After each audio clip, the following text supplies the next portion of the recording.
Hola amigos, es tu favorito podcast Dead y Lovely con tus amigos. Es me, Tío Ben. Es me, Hollywood Esteban. Go! Gosh, I'm sorry, Steve. I must have just slipped into my remedial college Spanish that I had there for a second. It came right back to you. Oh my lord! I've been in that Cartagena, Colombia all week. Yeah, ¿Dónde está la biblioteca? Comida. You know, hey, where's the comida? Hey, y'all seen the comida? Mm-hmm. That's right. I've just been in dang old South America all week. I got Española in mi cabeza. So Colombia was pretty cool. It was the shit. Myself and Andy Wood and our band of merry men went down there to play I think it's the 6th annual Cartagena International Guitar Fest. Oh, wow.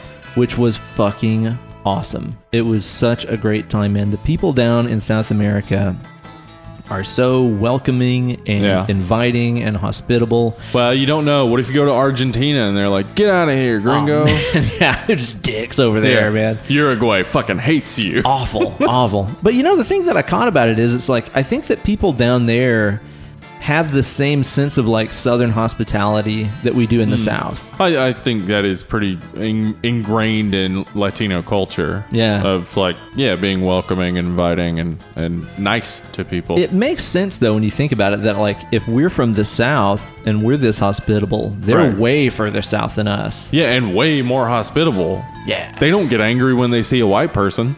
No. They're not like, learn Spanish. Not at all. Hables español. Gringo. Gringo. Yeah, that never happened once.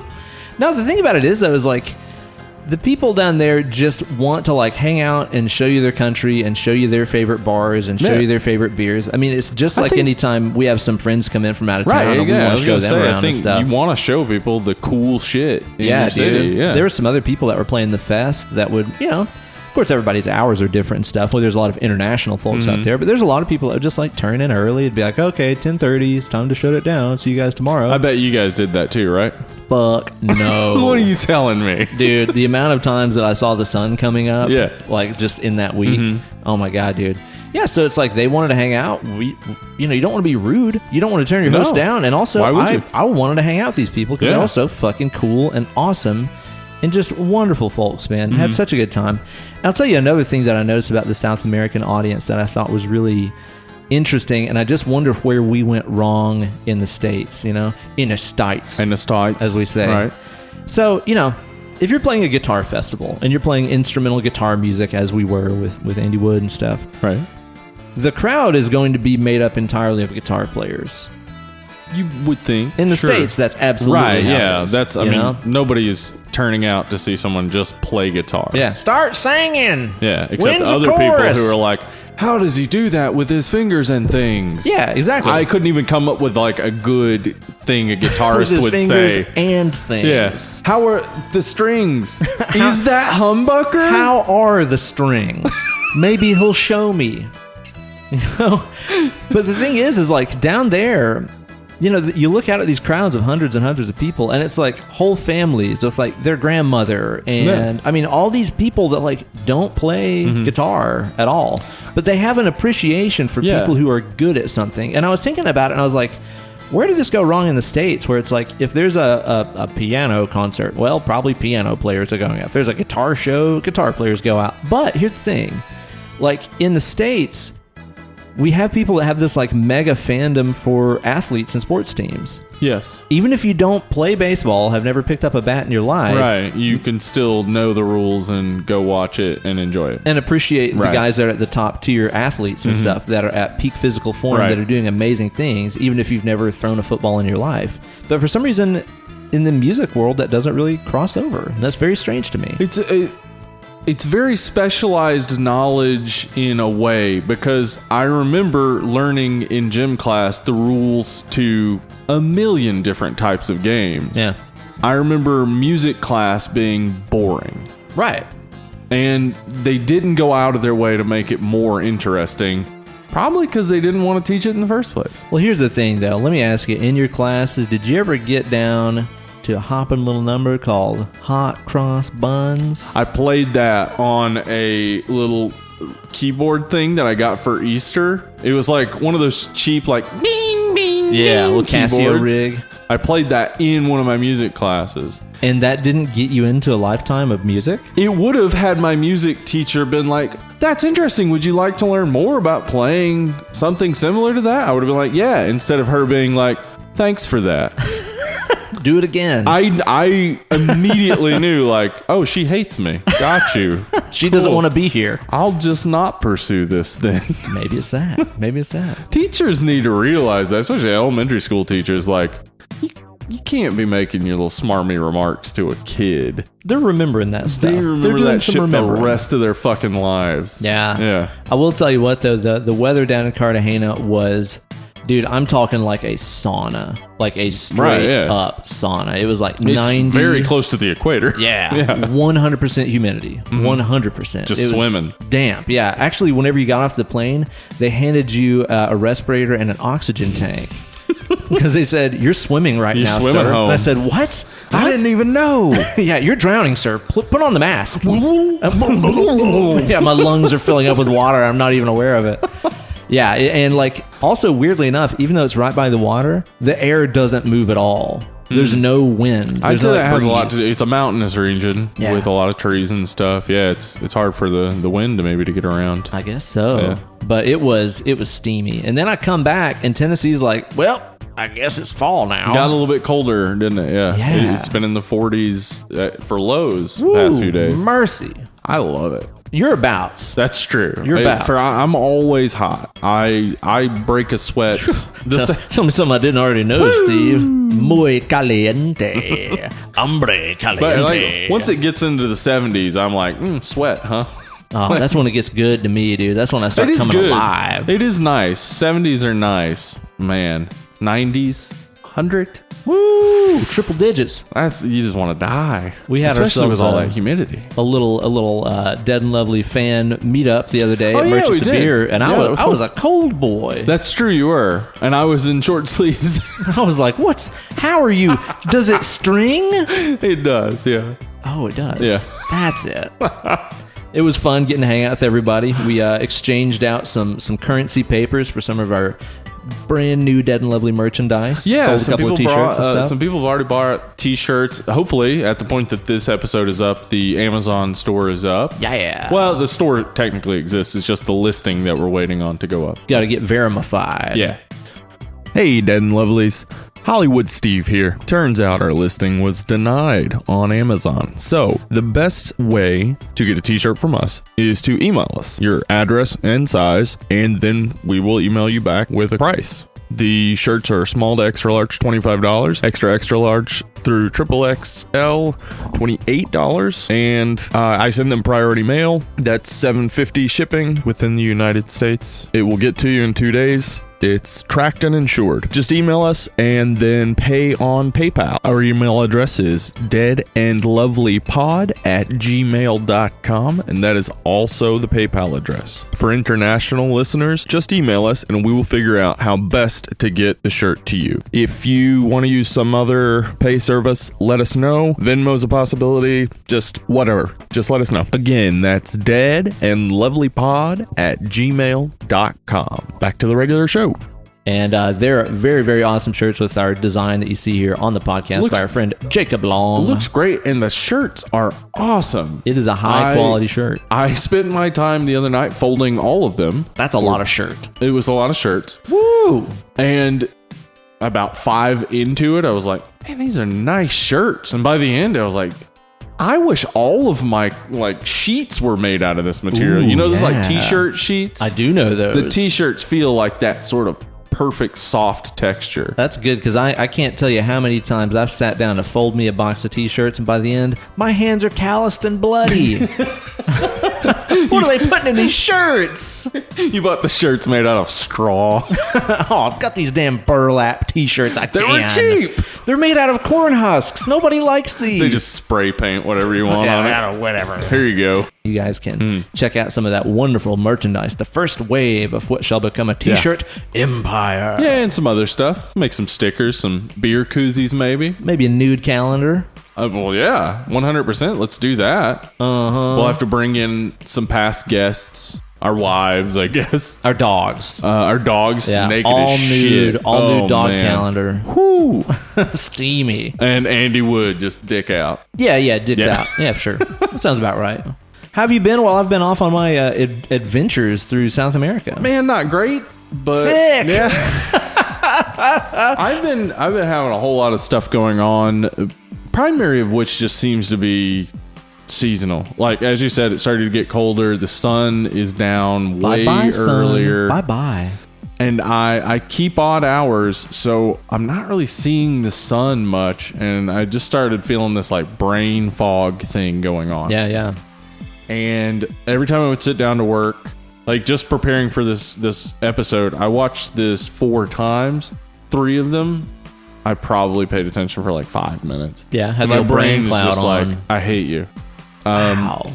We also were having some financial difficulties before an event that occurred yesterday, which is my wife got into a car wreck. No bueno. Bueno. Not her fault, and she was the only one involved, and luckily she is A-okay. Uninjured. But the car, on the other hand, the car's not uninjured. Yeah. Injured car. It's an old car. We have great insurance. We all the mistakes people blame poor people for, we don't make. We have health insurance. We have great auto insurance. Yeah. We really go out of our way to cover our ass. But the problem is when your car is only worth about $1,000 and your deductible's $500, we're at that point where it's like, oh shit. Yeah. Are we not gonna have a car and we don't have money to buy a new car? So super stressed. Hopefully everything looks like it should work out, I think. Yeah. Well, Steve, you just got to remember, dude, at the end of the day, money can't buy happiness. Yes, it can. It absolutely can. That's the dumbest thing anyone's ever said. That's absolutely just some shit that some rich person made up to encourage you to not go out and try to make money. Yeah. Some rich person made that up I entirely. would say right now, I'm in a pretty good mood. Yeah. For somebody who, like, tomorrow could be like, oh, we don't have a car. My wife can't go to work or school. Yeah. We can't do anything. Our lives are crushed and everything's going to hell. For me, this is what my anxiety has prepared me for every single day of my life. It's like, it's going to go bad. It's going to go bad. Yep. Oh, it's going bad. Oh, okay. It's kind of ready for this. Well, now what do we do? Yeah. So what Maybe now? I should have prepared that whole time I was freaking out about everything going bad. Nah. No. But well, yeah, so it's a spot of bother, man. It's a spot of bother. I think everything's going to work out because honestly, when my wife called me, of course, first, all I was worried about was my wife. And she said the car was probably totaled because she couldn't get it to move or anything. Yeah. And to me, that means it's airbags fucked. deployed. Yeah, car's bent around a telephone pole. It's not going anywhere. Yeah. When I got there, she had, luckily, the TDOT, Tennessee Department of Transportation, had already gotten a tow truck out there to move it across the highway because she was in the center median part. And this was around a curve where there had been an accident 10 minutes before she got there. The cops that showed up told us that.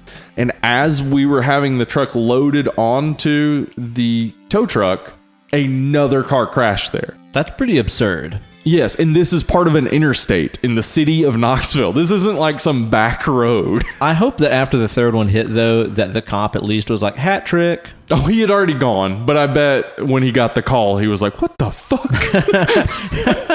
Now, was this around perhaps Dead Man's Curve? Oh, yeah. And there's a reason they call it that. She was drag racing with a guy named... asking for it.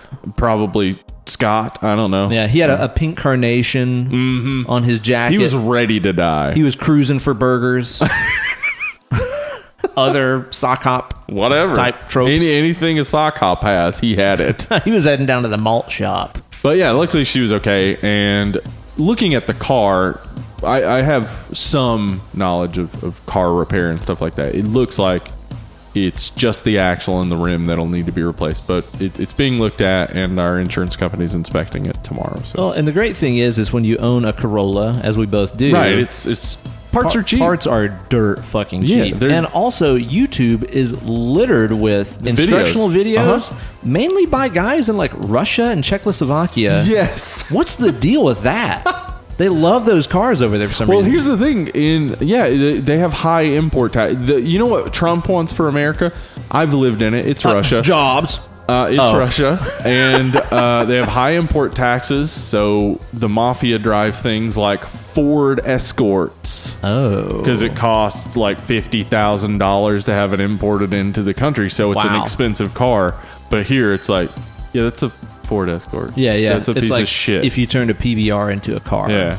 They mostly drive Mercedes. They mostly go for like the nice puff drive Mercedes. or BMWs. And of course those have, again, taxes laid on them, so they're paying a huge amount of money for a BMW. So like all the imports and stuff are what most normal people drive, like Japanese cars and stuff like what we have? No. Over there it's all Ladas and Yazas and Gazas. So why are there so many like tutorials? Is it because people like want to hang on to them and fix them up and stuff? The people that are over there, like say for instance somebody has one imported and then they wreck it or sell it or whatever, you don't have to pay the import tax again. So just like here, people who are real into cars are like, oh, I'll pick that up because somebody's selling it like way cheaper than you could possibly ever get it. Then you fix them up and make YouTube videos. Yeah. Well, there you go. And then you help out people in the States. Yeah, in the States. They have cars in Russia that look like they were designed in 1982 that are like last year's model. I like it. I mean, I've been saying for a long time, like if we could just have like these retro future cars that look like fucking 54 Chevys and stuff like this, only they have power steering and stuff like that. I would love I would it. Be so on deck. There's no reason they can't make them look that way. Like if more cars would go back to retro future, like 1950s future vision, where it was like cars will weigh 6 tons and fly into outer space. Gasoline's so cheap, we'll never worry about paying for it. And our children will die in a fiery blaze. Who cares? We're baby boomers. We'll just pump some more out. We'll be fine. Well, Steve, I'd like to offer you a pull in these trying times. Let's get a pull. I think if I've ever seen a Steve that needs a pull, it's just Steve. It's probably the Steve what's in front of me. I'd take a pull. Hey, you know what they say? Love the Steve you're with. If you can't love the Steve you want, love the Steve you're with. That's right, man. Let's get a pull of this guy right here. Now, this is one that I bought a 4-pack of from Merchants of Beer in Knoxville.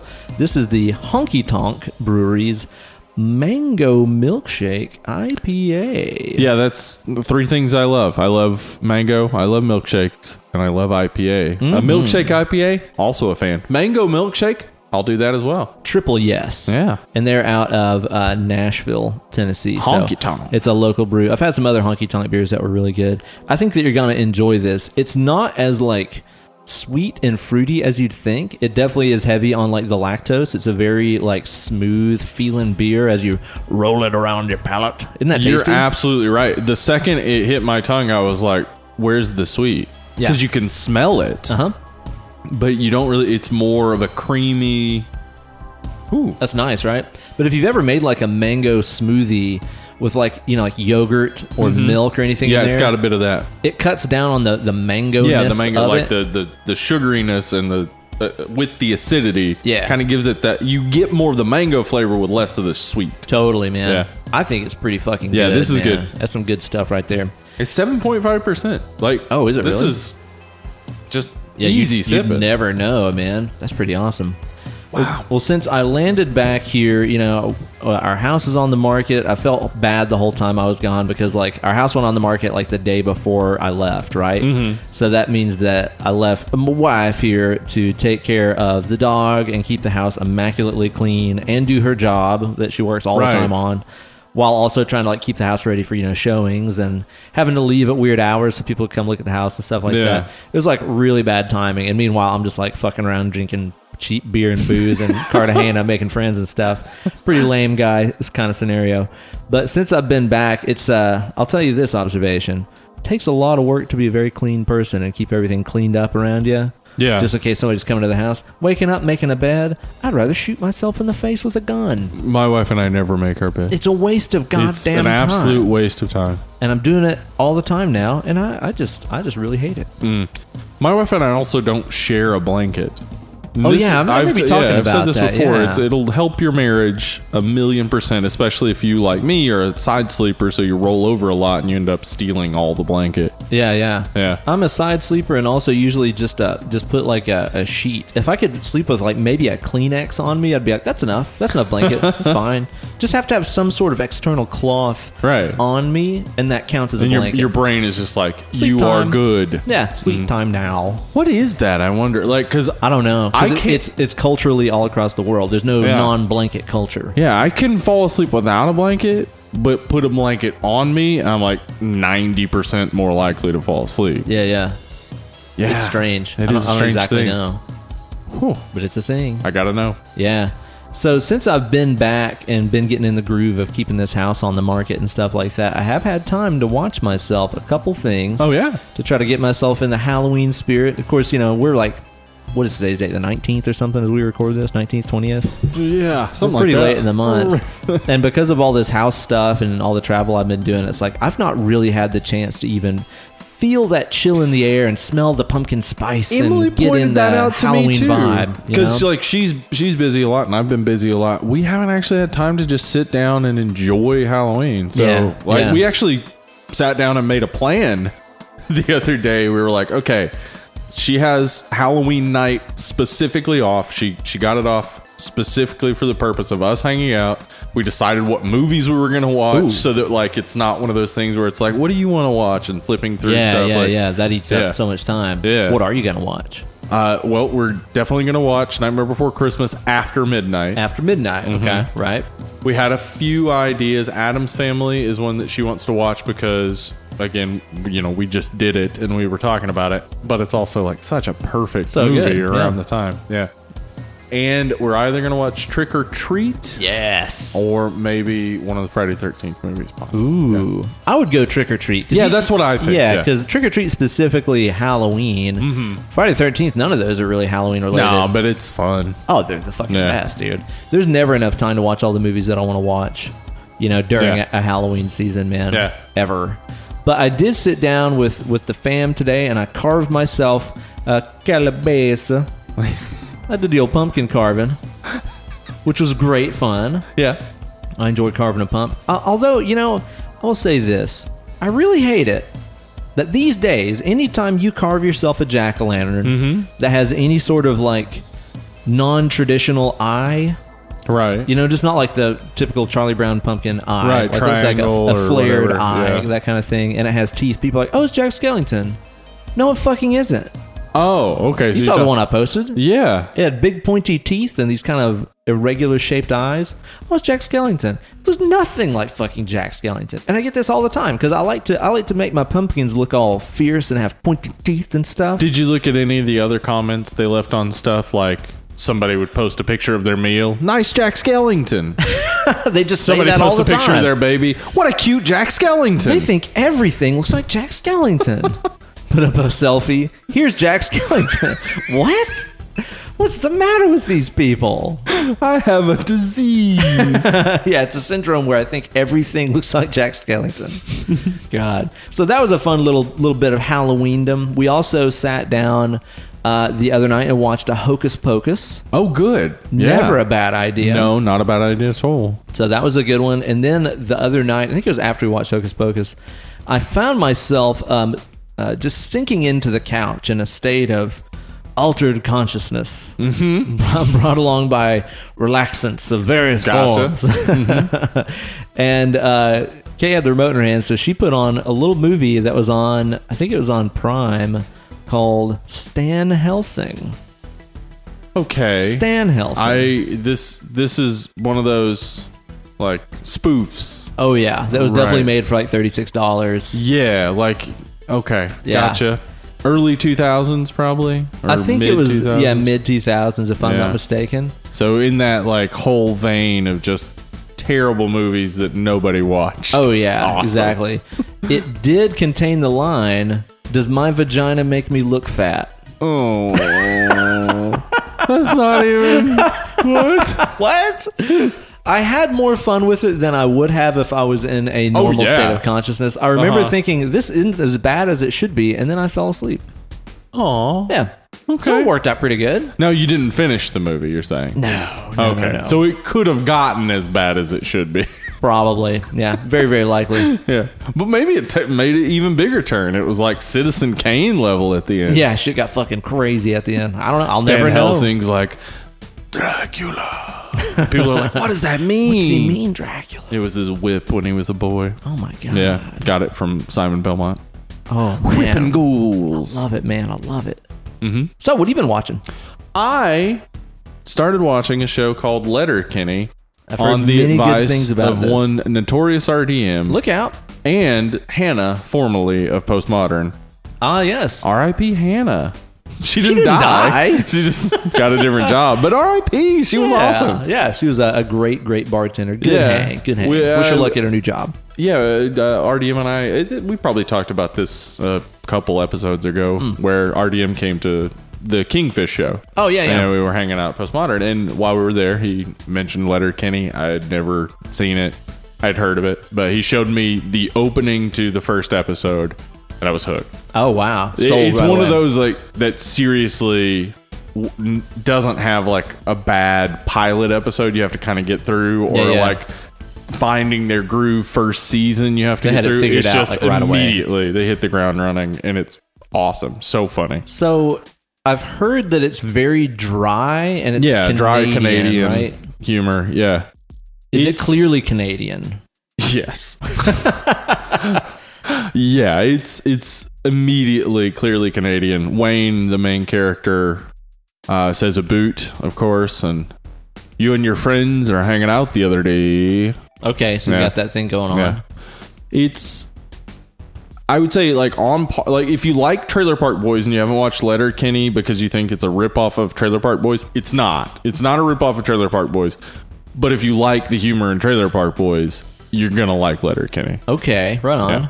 Do you think it's something to get into? Yes. I need to watch it then. Also, a little maybe like if you like Always Sunny, it's not. Yeah. It's not Always Sunny level of like humor. Not saying like it's not as funny as Always Sunny. It's just like Always Sunny is more like clearly humor. Yeah. And this is like a lot of the humor you have to catch from just the dryness of what's going on. But then some of it's just overt, like very obvious, hilarious shit. So I recommend it. Very funny show. What's it on?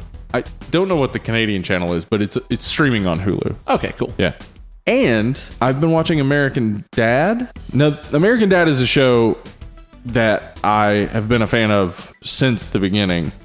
It's been around a while. It's been around for 14 seasons. Holy since fuck, season 14. man. See, that's what makes me feel old. People are like, oh, my son just turned 5. I feel so old. I'm like, American Dad's had 14 seasons. Yeah, like how many seasons of South Park have been on now? Yeah. Holy shit. Yeah, the thing about... Okay, so I hate Family Guy.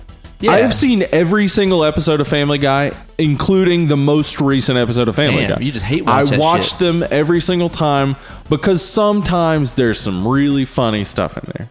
Every once in a while. And a lot of the writers that work for the show are very funny people. Somebody told me something recently about there was like a cruise ship or something where they had Michael McDonald like summon whales or something. Uh-huh. Yeah. Yeah. That's funny. Yeah. There's funny stuff in there for sure.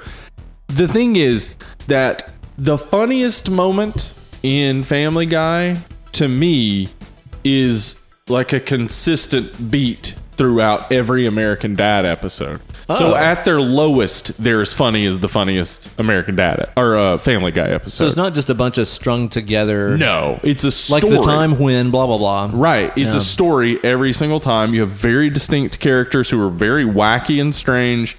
It reminds me more of a spiritual successor to The Simpsons, which is what Family Guy was going for. Yeah, yeah. But I think just fails at completely. But American Dad is a show that I imagine people who hate Family Guy are like, that show probably sucks. give it a chance. I recall think you'll watching like it. a few episodes a couple of years ago. I think we watched through a couple, and I remember enjoying it. Yeah, it's a funny show. Yeah, it's one of those that maybe I'll pick up and finish some sweet day. Yeah, maybe. The thing about it that I found is that there's no drop off after 14 seasons. Wow. But it's not like Always Sunny where it's every season is like, how is it this good? Yeah. But it's consistent. Just a nice, consistent, every season is, you're going to laugh throughout the episodes. And I had already seen up to the most recent 3 seasons. So just been kind of watching through those past 3 seasons and still good. Still a good show. Excelente, man. We'll have to give that one a spin sometime. Check her out. What about any flicks? You watch any películas this week? I haven't. There's my Spanish just popping out again. It's all over the place. I'll tell you what, though. You want to go to the teatro? Maybe I want to go to El Teatro and catch a película, amigo. You know what, though? Honestly, I will say, like, while we were down there in Cartagena, I was surprised to see how little English was spoken. Oh, right. Like, very little. Like, bars, restaurants, everything like that. Basically, no English is spoken. Yeah, and why the fuck should yeah, they? why would yeah, they? I'm in fucking Colombia. But it did make me be resourceful and be like, okay, I learned some Spanish in college. Right. I got to dig through my archives, go through my mind palace. And I got to say, I was pretty surprised at how much shit I remembered. I found the same myself. Like with living in Koreatown in a Hispanic area, like when people would speak to me in Spanish, I knew what they were saying. Yeah. I couldn't always respond. It wasn't like I had the words to respond every time, but I knew enough to be like, words. Here are words to you to answer. But it's kind of like inspired me to be like, man, I've got a little momentum going. I should stay on top of it. So I got that like Duolingo app. Yeah. So it's constantly threatening you. Yeah. Like, hey, bitch. I haven't tried it yet. Hey, bitch. Hey, bitch. I'm Duolingo. Whoa. Why ain't you get on this Spanish? It's an intimidating Get app. on this Spanish, bitch. I'm an owl. Remind me later. I'm busy right now. Who? I'm with my family. Leave 2 me alone. letters. It's an aggressive app. It is an aggressive app. Turn off those notifications on that one. So yeah, fun stuff trying to like relearn some Spanish. Might as well. It's a good idea, I think, for everybody. Yeah. I don't understand resistance to learning new languages. I gotta learn how to say, "Don't take my job" in Spanish. Otherwise, they'll just come take it. Right? Exactly. Yeah. They come to take our jobs. Then they get on the welfares. Yeah. Right? I don't know how they're taking the jobs and getting on the welfare, but I guess this is something that is a real complaint by stupid people. I miss my job fucking working down at the slaughterhouse. Oh my gosh. Do you remember when we used to pick tomatoes in Granger County? And roof houses and stuff all like summer. Crazy for a reasonable wage. Exactly. And until those Mexicans came someone who was like, "Can I please work? I want to make a better life for my family. I would like to provide for my family." Yeah, exactly. What a dick. What an asshole. How dare he? So you watched any películas? No, I didn't get to any. What about some streaming chats that we've been doing? You guys been staying on top of them things? Streaming chat. Okay, so when this comes out, the most recent streaming chat, I was not there because of the meetup. Yeah. But we had a streaming chat that we haven't talked about the last Friday, which was we watched Fungicide. Yeah, this was a Dave Bechet pick. It was by the guy who made Suburban Sasquatch, a movie we watched about a month ago. So you guys are kind of on this guy's like repertoire. It's insane. What's it about? Fungus. Stuff and things. It's about evil fungus that is CGI and looks terrible and people who can't act. Wow. Basically. That sounds great. It was wonderful. It doesn't sound great. And then we watched Jigsaw, but not that one. Not the Saw one. Not the one you're thinking of, but that would also fit. I've watched that Jigsaw. It's fucking terrible. Ugh, I've heard. It's really bad. Yeah. But this Jigsaw was 1996, I think. And I don't remember anything about this movie. I will tell you that straight up. I believe it was supposed to be like some RoboCop Terminator thing. Okay. But I was not paying attention because it was so bad. Oh, Every Lord time I mercy. looked at the screen, I was like, this is bad. I'll pay attention to the chat. Man. It's terrible. Fungicide, though, is trash.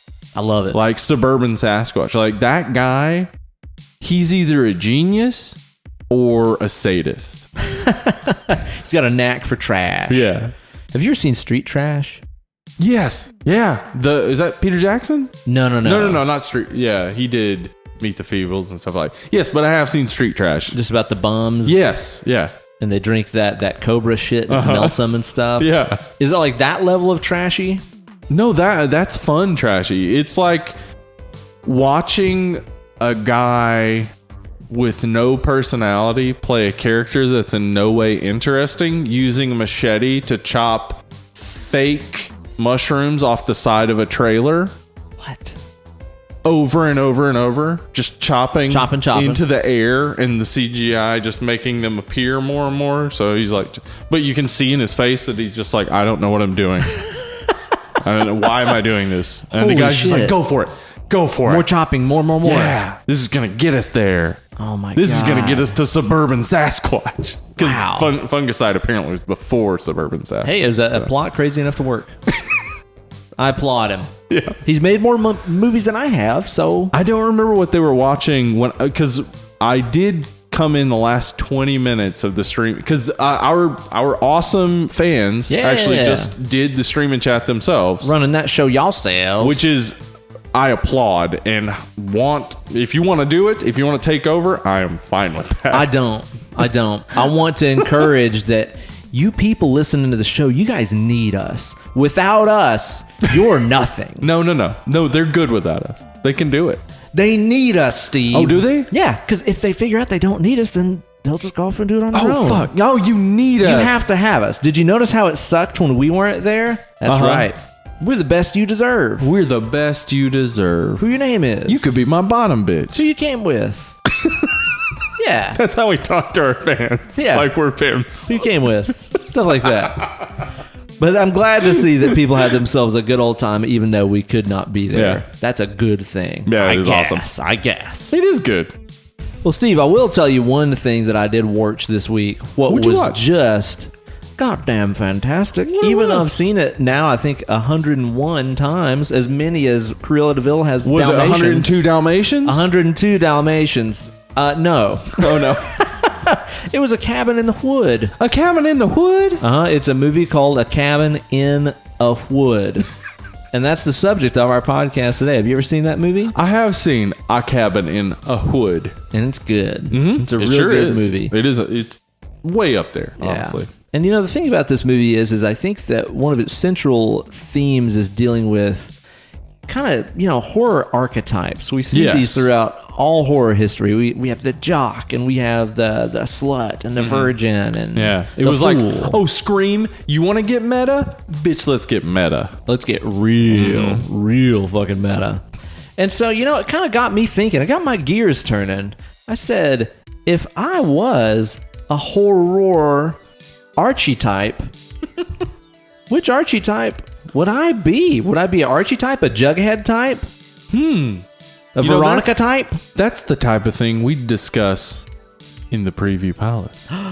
Welcome to the Preview Palace. Oh, boy, Steve. I set myself up. That's pretty good. It was one of those, like, with a baseball, you just throw the ball up in the air and then hit it. I've never done No. that. Never once. No. Well, I did that. People do it. I did it. It's that thing that sometimes people can do. You've heard of people, right? Like Jack Skellington? Yeah, that's the one. Got it. I know him. He's handsome. All right, Steve, let's stop in and talk with BuzzFeed Witch or Wizard Bellirupi. And let's find out everyone's personality matches a horror movie archetype. Here's yours. I'm excited for this. I wanna find I've always out. wanted to know. I think I know what's going to end up here, but not sure. Okay, it's a short quiz. We got 5 questions here. Number 1 here, Steve. What's your favorite subject in Escuela? Tus favoritos subjectos in Escuela, Steve? I'm very happy with the amount of Spanish that It's good, seeping in. right? It is good. Yeah, exactly. Yeah. We're becoming a multinational, multilingual podcast. Uh-huh. We have PE, which I think refers to the band Head PE. But it actually refers to physical education. I don't know about that. Does lunch count? English, English, health, math, or cooking. Is cooking class? Is that a thing? I'm late to cooking There class. were home ec classes. Help my dog ate my homework. Yeah. I would say, honestly, as someone who does want for practical education, that home ec is something that should be taught from kindergarten. They should be teaching people how to fucking cook, clean, pay your bills, Important thing. budget your money, etc. No. Here's the mitochondria. Right, yeah. Let's spend a lot of time on the powerhouse of the cell. But for me, my favorite subject in school, of course, was English. Yeah. You know what? I'm going to go with the cooking because I do love myself some cooking. Yeah, it's the best. Yeah, I'm falling out of that because my diet is getting more and more plain, where it's just like I have like 2 protein shakes a day and then like a quarter of a chicken with some coleslaw. You just eat matter. Yeah, it's just like, oh, I have to not die. Dude, I think that you should start something really fucking badass where like every time you eat one of these chickens, you take like a big Bowie knife and like scratch it into your belt. Like it's like your chicken kill count. Yeah, and then somebody asks me like, what are those notches on your belt? It's all the chickens I ate. It's my kill count, motherfucker. I've eaten this many chickens. You just clean that bone and you're like, another one bites the dust. Back to the hen house, bitch. Back to the hen house, bitch. Yeah. That sounds like you just eat these chickens. Fuck you, like if there was a chicken. Freddy Krueger on the farm episode. Yeah. Freddy Krueger on the farm movie. All right, what's next? What's your favorite color? Pink. It's something. Red is not pink. Yeah. Orange, yellow, black, purple. Oh, I'm gonna go with the black number 1. Get your typo negative in there. You just thought I was making chicken noises, didn't you? I did. Nope. I was worried a little Those bit. are Peter Steele noises. Okay, I gotcha. Orange. Orange is my favorite color. I've talked about it several times on the show. Indeed. Has nothing to do with the University of Tennessee, who played an okay game. Did they? Against Alabama, surprisingly. Huh. Yeah. I was very surprised. Shocking. All right, Steve, what's your most defining quality? Is it your confidence? Probably. Confident, dry, and secure. Is it your fitness? Working on my fitness. She my witness. That's a song? Get those boys on rock. Want a slice of what I got? I don't know this. It's Fergie, I believe. It's a Ferg? Mm-hmm. And then she Fergalicious tinkles definition. her britches. Make the boys go loco. peed my pants. That's the next verse. She did. Used to be on meth. Is it your intellect? Your morality? Your cunning nature? Or your open-mindedness? Okay. What's your defining quality? Boy, this is a tough one. Because if I say my intellect, it sounds really pretentious. Well, the thing is, though, is like your dick isn't one of the options, so that's out. So I'll go with my intellect. Yeah. And we all know what that means. My dear. My dear. I'm gonna go. Yeah, that's a pretty good choice right there. I think I would also probably answer that as well. I keep that brain of mine on a pretty high pedestal. But you know what? It takes a lot of confidence to do that. So I'm gonna go with a confidant. That was my other option, or my open-mindedness. I'm not exactly cunning, not the most fit, and I would say I fit my morality for sure. Though I wouldn't say people would put me on a high pedestal for my own morality. I would. Well, thank you. Which word would you hate being described as? Oh, no me gusta. Weak. Irrelevant. Oh no. Delusional. Who am I? Stupid. Muy estúpido. Creepy. Oh, tengo miedo. Messy boy. You know, I think honestly of these, I would hate being thought of as stupid. I work hard on having a brain of what works good. I'm a very stable genius, Steve. So for somebody to think I'm stupid is actually hurtful to me. For me, probably creepy. Because if someone said I was delusional, I'd be like, well, I disagree with you. Someone said I was weak, again, I disagree. Irrelevant, I disagree. Creepy, doesn't matter if you disagree. The effect is the same. Okay, that's true. If one person thinks you're creepy, they're going to spread it. No, I don't. That doesn't really work. It is one of those things, like, I think back on my life where people have been like, oh, that guy's creepy, and I regret how many times I just accepted that. Where it's like, I don't know that person's creepy. You say they're creepy, and I immediately am like looking for the creepiness. But that doesn't mean they're creepy. Like, it just means either you don't know how to deal with them, or you dislike them for some other reason, and you're just trying to discount them. Like, creepy is such a weird descriptor. I mean, dude, listen to this too. It's like I have a success story of 3 friends that I had back in the day that did some creeping. Uh-oh. I'm talking about Left Eye Lopez. Chili. My homegirl T-Boz. So I creep. They did just fine. Just keep it on the down low.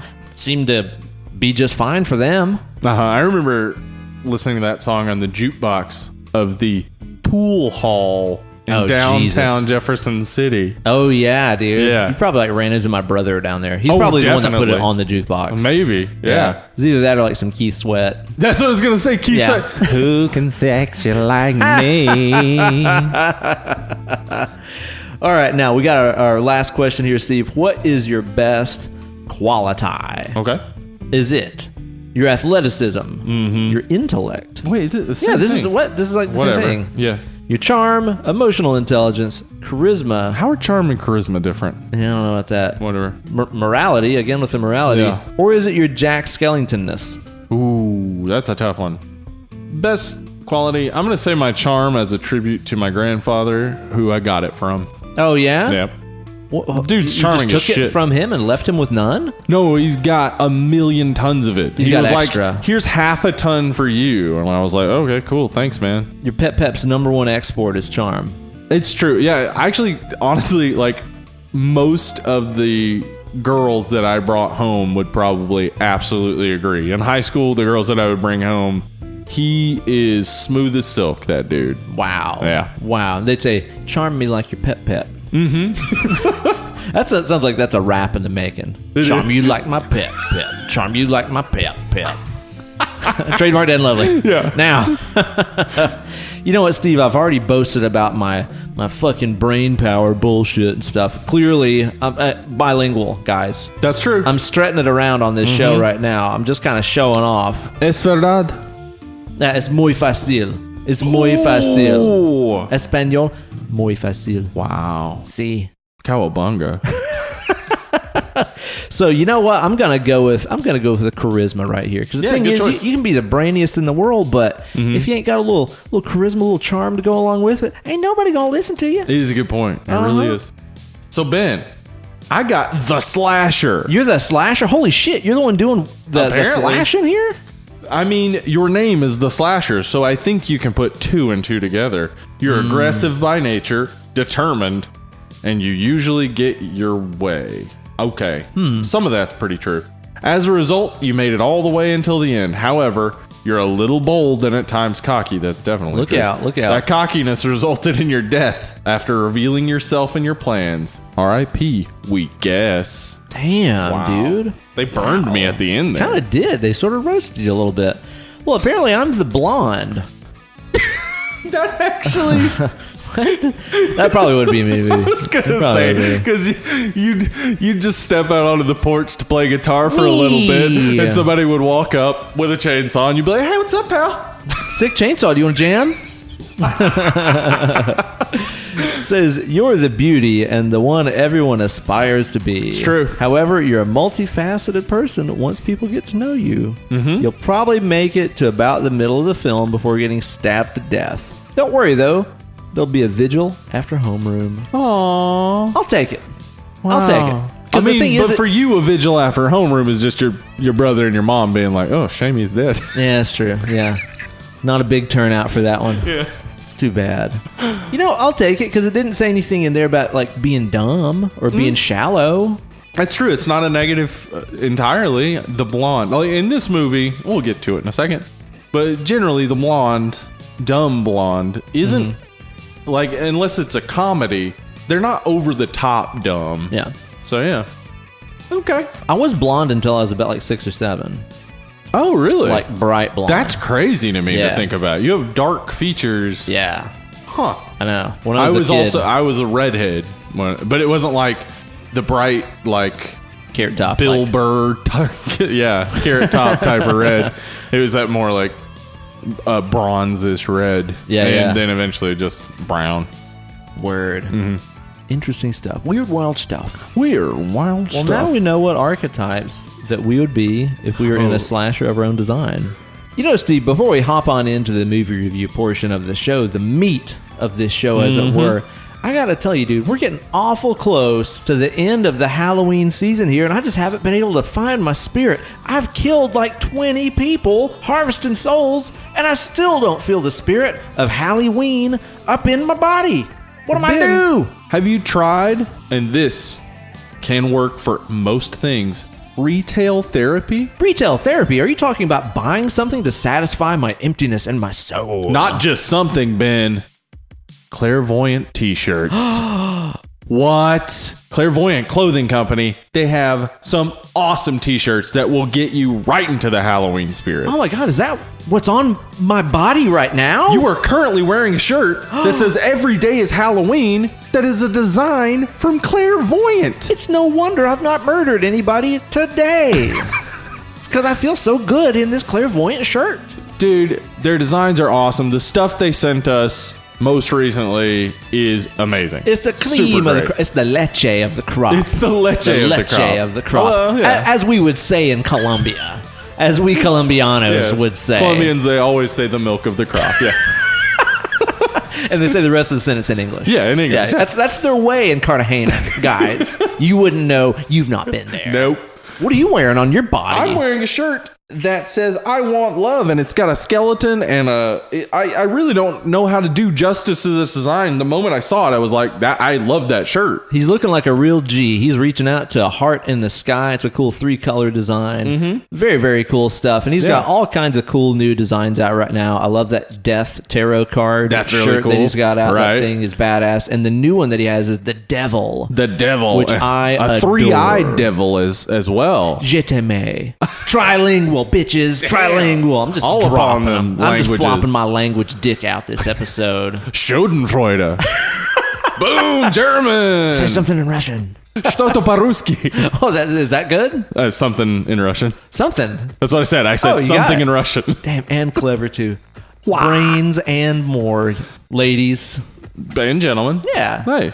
Well, just Steve, flexing the brain. If other people want to join in on this Halloween fun and get themselves a slice of Clairvoyant, what if they just need to save a little bit of money? Well, I mean, you their prices are low, but now look at this. This is crazy. You go to clairvoyantclothingcompany.com, you're going to get something for like $26.66, $16.66. Already not spending a lot of money. yeah, But if you put in Dead and Lovely, it's a promo you're code. going to get a discount. I am not even kidding this, folks. Look out. It's crazy. Free No. money. You're joking. No. You're joking. If you don't buy a Clairvoyant shirt, you are throwing money in the garbage and telling starving children to Oh die. my God. That is un-American.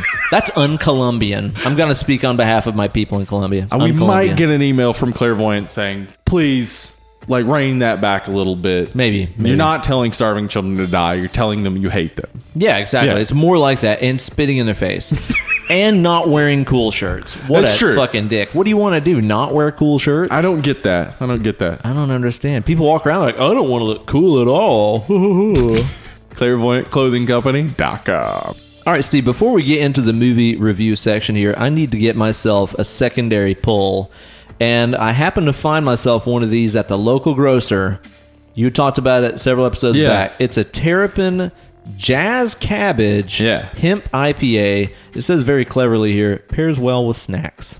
Now, this is interesting because I said this before when I reported on it that it's the best bong water beer I've had. The old bong water bilge beer. All of the hemp beers tend to taste a little to a lot like bong water. Like that strain G20 or whatever it's called. The G20. That's ugh. That's just not good. Undrinkable. It's it awful. seems to me. Yeah, I've had one hemp beer that I liked, and actually Elkmont here in Knoxville made it. I think it was their like Big Hempin' or something like that. All right. It was actually pretty good. It had more of like the nutty seed-like flavor of hemp rather than just that bong water stench, you know? Yeah, I think people need to go for the more like herbaceous flavors in it and less for the... Yeah. I think they're trying to match hops. I can smell it already. This beer is like a foot and a half away from my face. As soon as I cracked it, I was like, it smells like weed in here. Yeah, it does. Whoa. Can you smell it from there too? Yes, I can.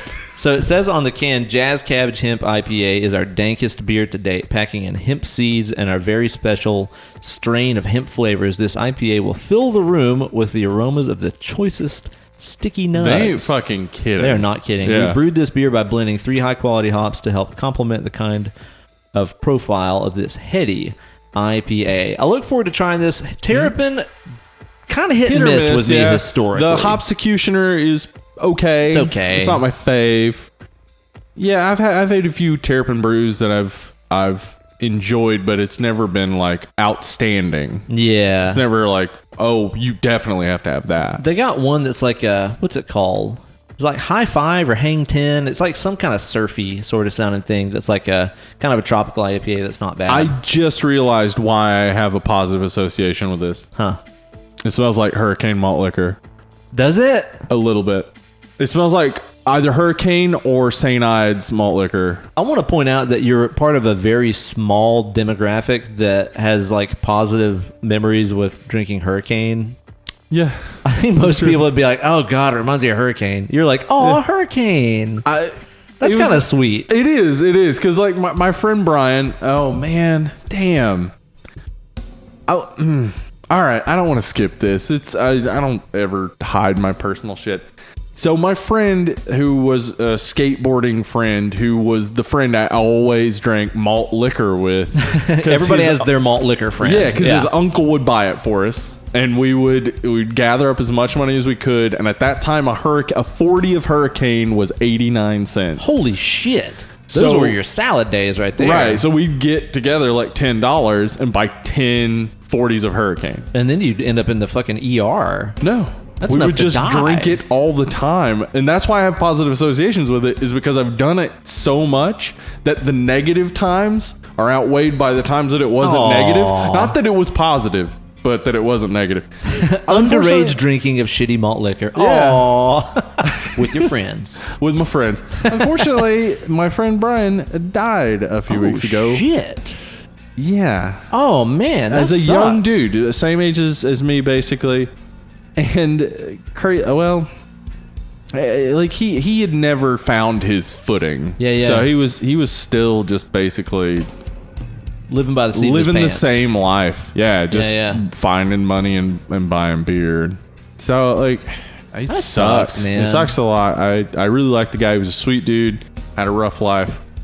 R.I.P. Well, let's raise a toast to our fallen comrades, clinkety clink, and see what this bong water memorable scenario beer is here. Yeah, it's not bad. It's not great. It's just, the thing is, in comparison, in comparison to all the bong water beers, not bad. Honestly, like most of the hemp is the aroma. Yeah. Like you don't really taste that weed thing. That has a little bit of that like nuttiness on the backside that I was talking about, you know. Okay. All right. So when I used to serve tables, this was before microbrews were readily available. I would get a 6-pack of Heineken every night. Yeah. And when a 6-pack of Heineken would be a little off, oh yeah, this is what it tasted like. yes, Yeah. yeah. I can totally say like that. bitterness, A little bit of bitterness, a little bit of skunkiness to it and stuff. But in this case, it's like intentional. Right, they were going for that. Yeah. But you know what? Now that you mentioned that, it does have a little bit of that late on the palate sweetness that Heineken has too.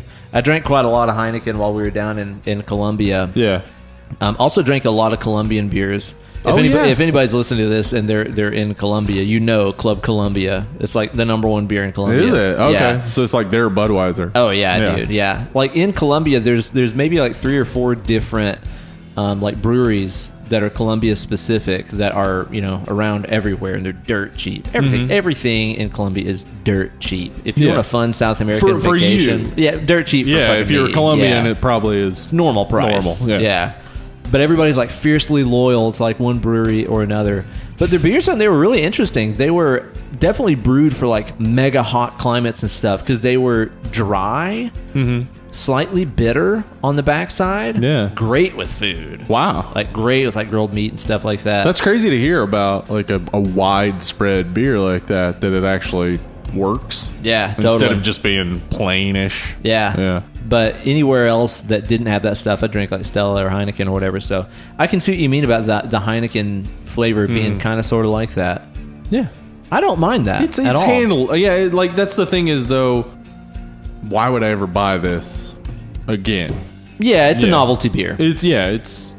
I just don't see that it would allure me back over and over. It's not something I would get regularly. I wonder if eventually they'll start doing stuff like this and like putting like CBD or something in it. That would be fine with me. You know, well, Lagunitas is already fucking with that stuff on the West Coast. Yeah, and I was surprised. I tried CBD. I was very surprised, but it actually does do a good job. Yeah, of totally. That, like relaxant part of weed. That was great for headaches and stuff too. Yeah, and totally mild. Not a big deal at all.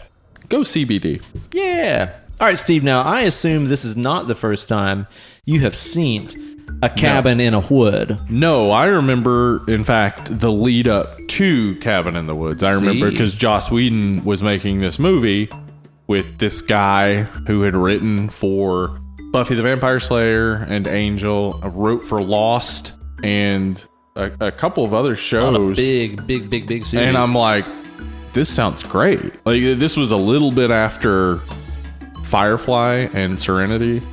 And so, like, everybody was kind of wanting their Joss Whedon fix. Dollhouse didn't really give us that. And so to hear he's going to make this horror movie, super excited. Did not go see it in the theaters. I don't remember why, but I saw it as soon as I possibly could. And I knew going in it was meta horror, but I didn't know where it was going. Yeah. And was so surprised by it. Yeah, definitely. I saw this one in theaters whenever it came out, and I wasn't really hip to Joss Whedon's stuff at all at this point. Whenever this came out, I'd never watched any of those series or anything. But I just remember it having like quite a big buzz about it and had a big ad campaign and stuff. And I remember that being like a lot of hype about this flick. Yeah. But the advertisements for it didn't really look very good. It did kind of look like another, well, as the name says, cabin in the woods kind of movie. Some kids go out to a cabin, bad stuff happens. Just very typical. What's the hook? Yeah, exactly. Yeah. So I went into it being like, people are blowing up about this movie. I think it looks very fucking mundane, but whatever, let's give it a shot. And as soon as the movie starts, well, first you've got all these like cool like paintings with all the like, you know, archetypes and stuff like that. All these different sacrificial paintings. Yeah, and it's this very dark, throughout dramatic, time, different cultures and things. Yeah, dude, and very dark, dramatic soundtrack. And then it just snap cuts to dudes in an office. Yeah, the first image you see is a coffee machine. Yeah, the most mundane, innocuous thing possible. And we're greeted by, what are their names? Sitterson and Hadley, our Rosencrantz and Guildenstern of this movie, who are just working in this office, and they're just having mundane conversation about childproofing their cabinets and yada, yada, yada. And they're in some kind of like big underground bunker base. Yeah, it's just got that regular like harsh office lighting and stuff. It just looks like work. Yeah, everybody's wearing white shirts and ties and so on. Just totally normal ass shit. And they get on like a little gator cart and they're rolling down the kind of avenue there in the office building or bunker or whatever. And then you get this gigantic jump scare title screen, Cabin in the Woods. Mid-conversation. Yeah. It was so perfect too. Yes.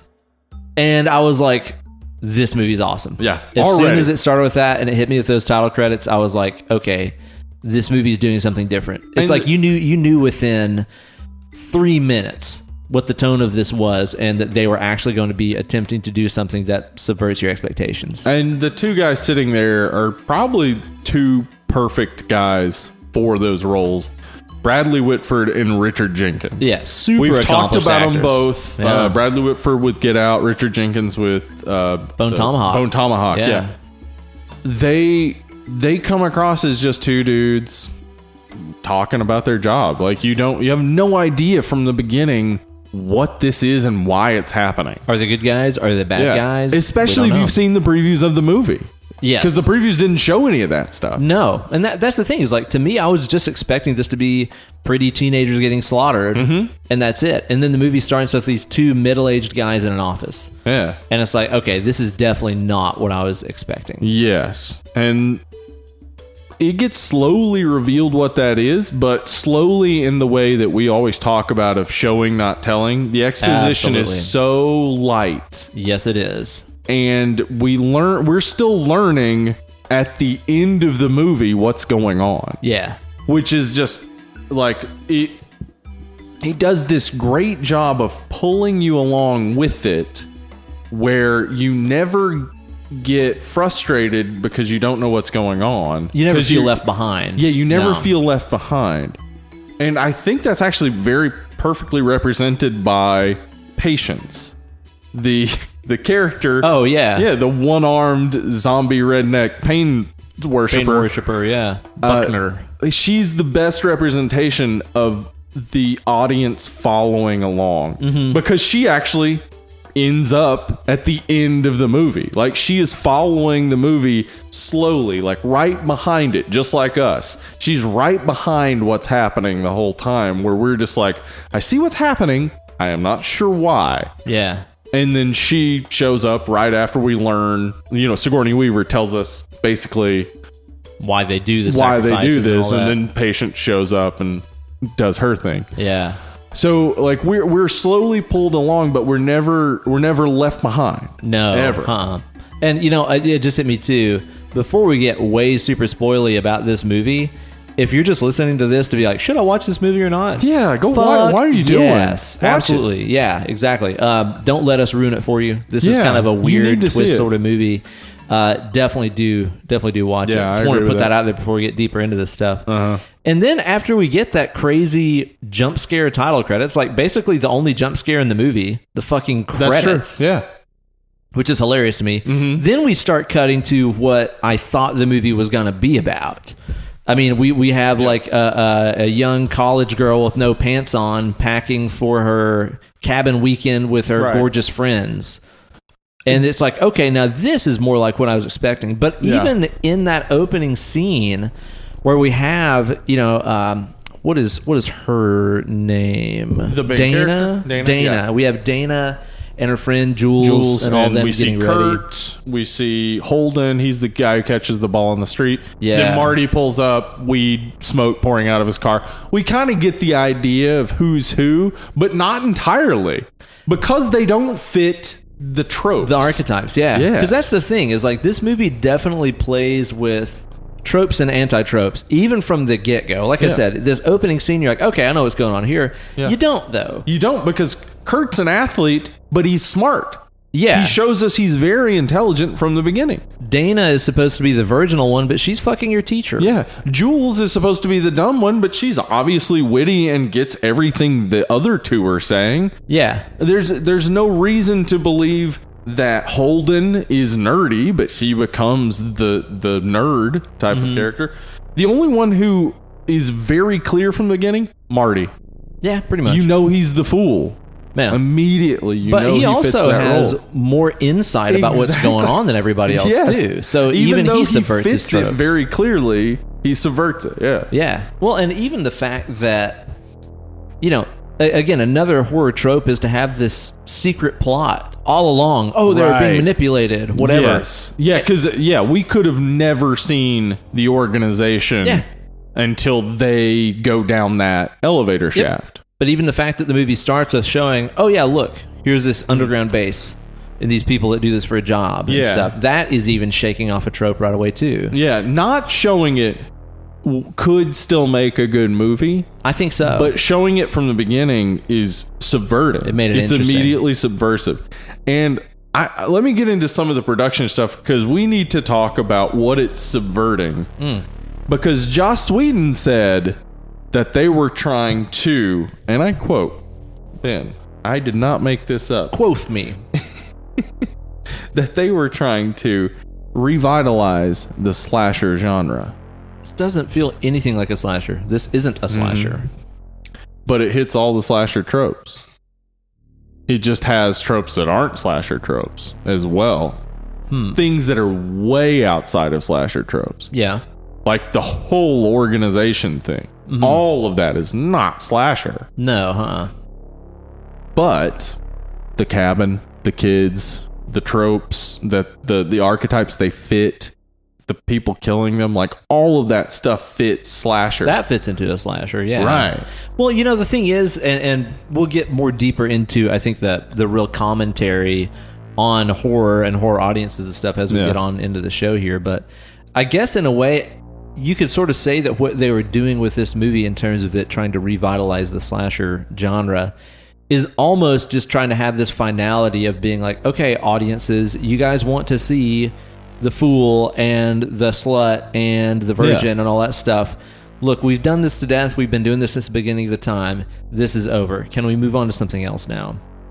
Yeah. I can see that as them being like, well, again, as Marty says, we need to let society crumble. Just burn it to the ground and rebuild. Maybe that's what they're trying to say about the entire slasher genre. It's like, can we be done with these tropes now? Let me give you some history that might back up some of that, and we'll talk about it a little bit. Give me that historia. All right, so Drew Goddard, writer and director of this movie. Drew Goddard was working under Joss Whedon as a staff writer at Buffy and Angel, and then moved over to work with J.J. Abrams on Alias and Lost. And he basically told J.J. Abrams this idea he had for what would become Cloverfield. Oh, cool. So he wrote Cloverfield, and that was a few years before this. Writing Cloverfield basically got him over. Like, it got him to be like, oh, okay. So he worked for Joss Whedon, he worked for J.J. Abrams, and now he has written a successful movie. What do you want to do now? Wow. People were ready to hear his voice. Yeah, they wanted to hear what he's up to. So he co-wrote Cabin in the Woods with Joss Whedon in 3 days. Yeah, I heard they just kind of like locked themselves into a fucking hotel room or something and just smashed this thing out, right? Now, that sounds probably crazy to anyone who's sat down and tried to write a screenplay, but you have to remember, this is Joss Whedon. Joss Whedon was a staff writer on Roseanne. That's where we get him from. Whoa. We get him from Roseanne. He's been in the industry that long. Yes. I thought he was like a young cat. No, not really. No. Huh, okay. This is the Joss Whedon that created Buffy, the movie, and the series. This is the guy who was a script doctor on Speed, Twister, the first X-Men, the first two Thors, the first two Captain Americas. This is the guy who directed Avengers. He knows how to write a movie quickly. Yeah. Wow. Drew Goddard, he had been working as a staff writer. He had written Cloverfield. They know how to get in there and just be like, okay, blah, blah, blah. This happens. This type of character is X, blah, blah, blah. Like, you don't actually have to I would say 3 days in, what they had was a very rough script. They did not have a finalized script. They didn't have this beautifully polished word of draft. dialogue, yeah. But they had the story, the characters. They knew what it was going to be. So if you're out there worrying, I can't write a script in 3 days. Yeah, nobody really can. But if you're, practiced enough and you have enough clout, your final draft that is probably shit is considered a first draft because you've already got the fame. So 3 days, that probably wasn't much of a script. But still, that's cool. That was an amazing idea to sit in a room and just force it out.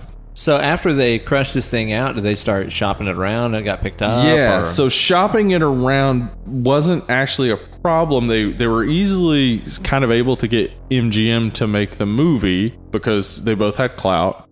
They had both been making these successful projects up to this point. But then MGM was having financial troubles, which it's just not something you expect to happen if you're making a movie where you're talking about a multi-million, like tens of millions, hundreds of millions of dollars production company. Yeah. And then suddenly they're struggling with money. You don't expect it. You see that kind of thing all the time, like the whole New Line story and stuff. Yeah. So MGM became concerned basically with the money, and they had slated it for release in February of 2010. Now, again, this came out in 2012. Yeah. So they were ready to release it in February 2010, but then they delayed it until January of the next year so they could make it 3D. Now, this is going to be a period of time that if you didn't live through it, you won't believe it. But do you guys remember when everything was 3D? Everything was fucking 3D. And they were trying to force it so hard. Yes. And they've done it so many times throughout history. They'll do it again. Oh, dude. They'll do it again. Yeah. And it's going to fail again because people don't want to see 3D. It doesn't make the movie better. It does not improve the movie. No. Anyway. It doesn't matter which way you're doing it, with your fucking red and blue glasses or the new ones that are like gray, so it fucks up all the coloration of everything. It sucks. 3D's stupid. So MGM was wasting their time on trying to convert to 3D, which is probably why they were like, oh, this is costing us too much. Because they'd already made the movie. The movie's done. This is where I go crazy when I see MGM has a finished product of a movie that's this good. And then they're like, well, we can't afford it because we can't turn it 3D. Just don't put it out in 3D. Well, then idiots. don't make it 3D. You're not going to lose anything. I had no idea that was part of the history of this movie, is that 3D fad that we went through back then. Yeah, so MGM basically just shelved it. And Dude, eventually, that sucks. Yeah. Eventually, the distribution rights were sold to Lionsgate. Now, Drew Goddard said that, of course, he wished it had come out as soon as they made it. But he was very happy that it ended up at Lionsgate because Lionsgate didn't ask him to remove anything. They didn't ask him to change anything, do anything different. They had faith in the project. Yeah, a lot of distribution companies would have been like, we like what you're doing, but could you do some pickup shots to make it a little peppier and happier? Yeah. But no, Lionsgate was just like, cool movie. Yeah, it's good. Let's put it Sweet, out. bro. Let's put it out. That's awesome. So it turned out good for them. The movie, in the end, I mean, it made about $30 million over budget, which budget is always a slippery thing in Hollywood.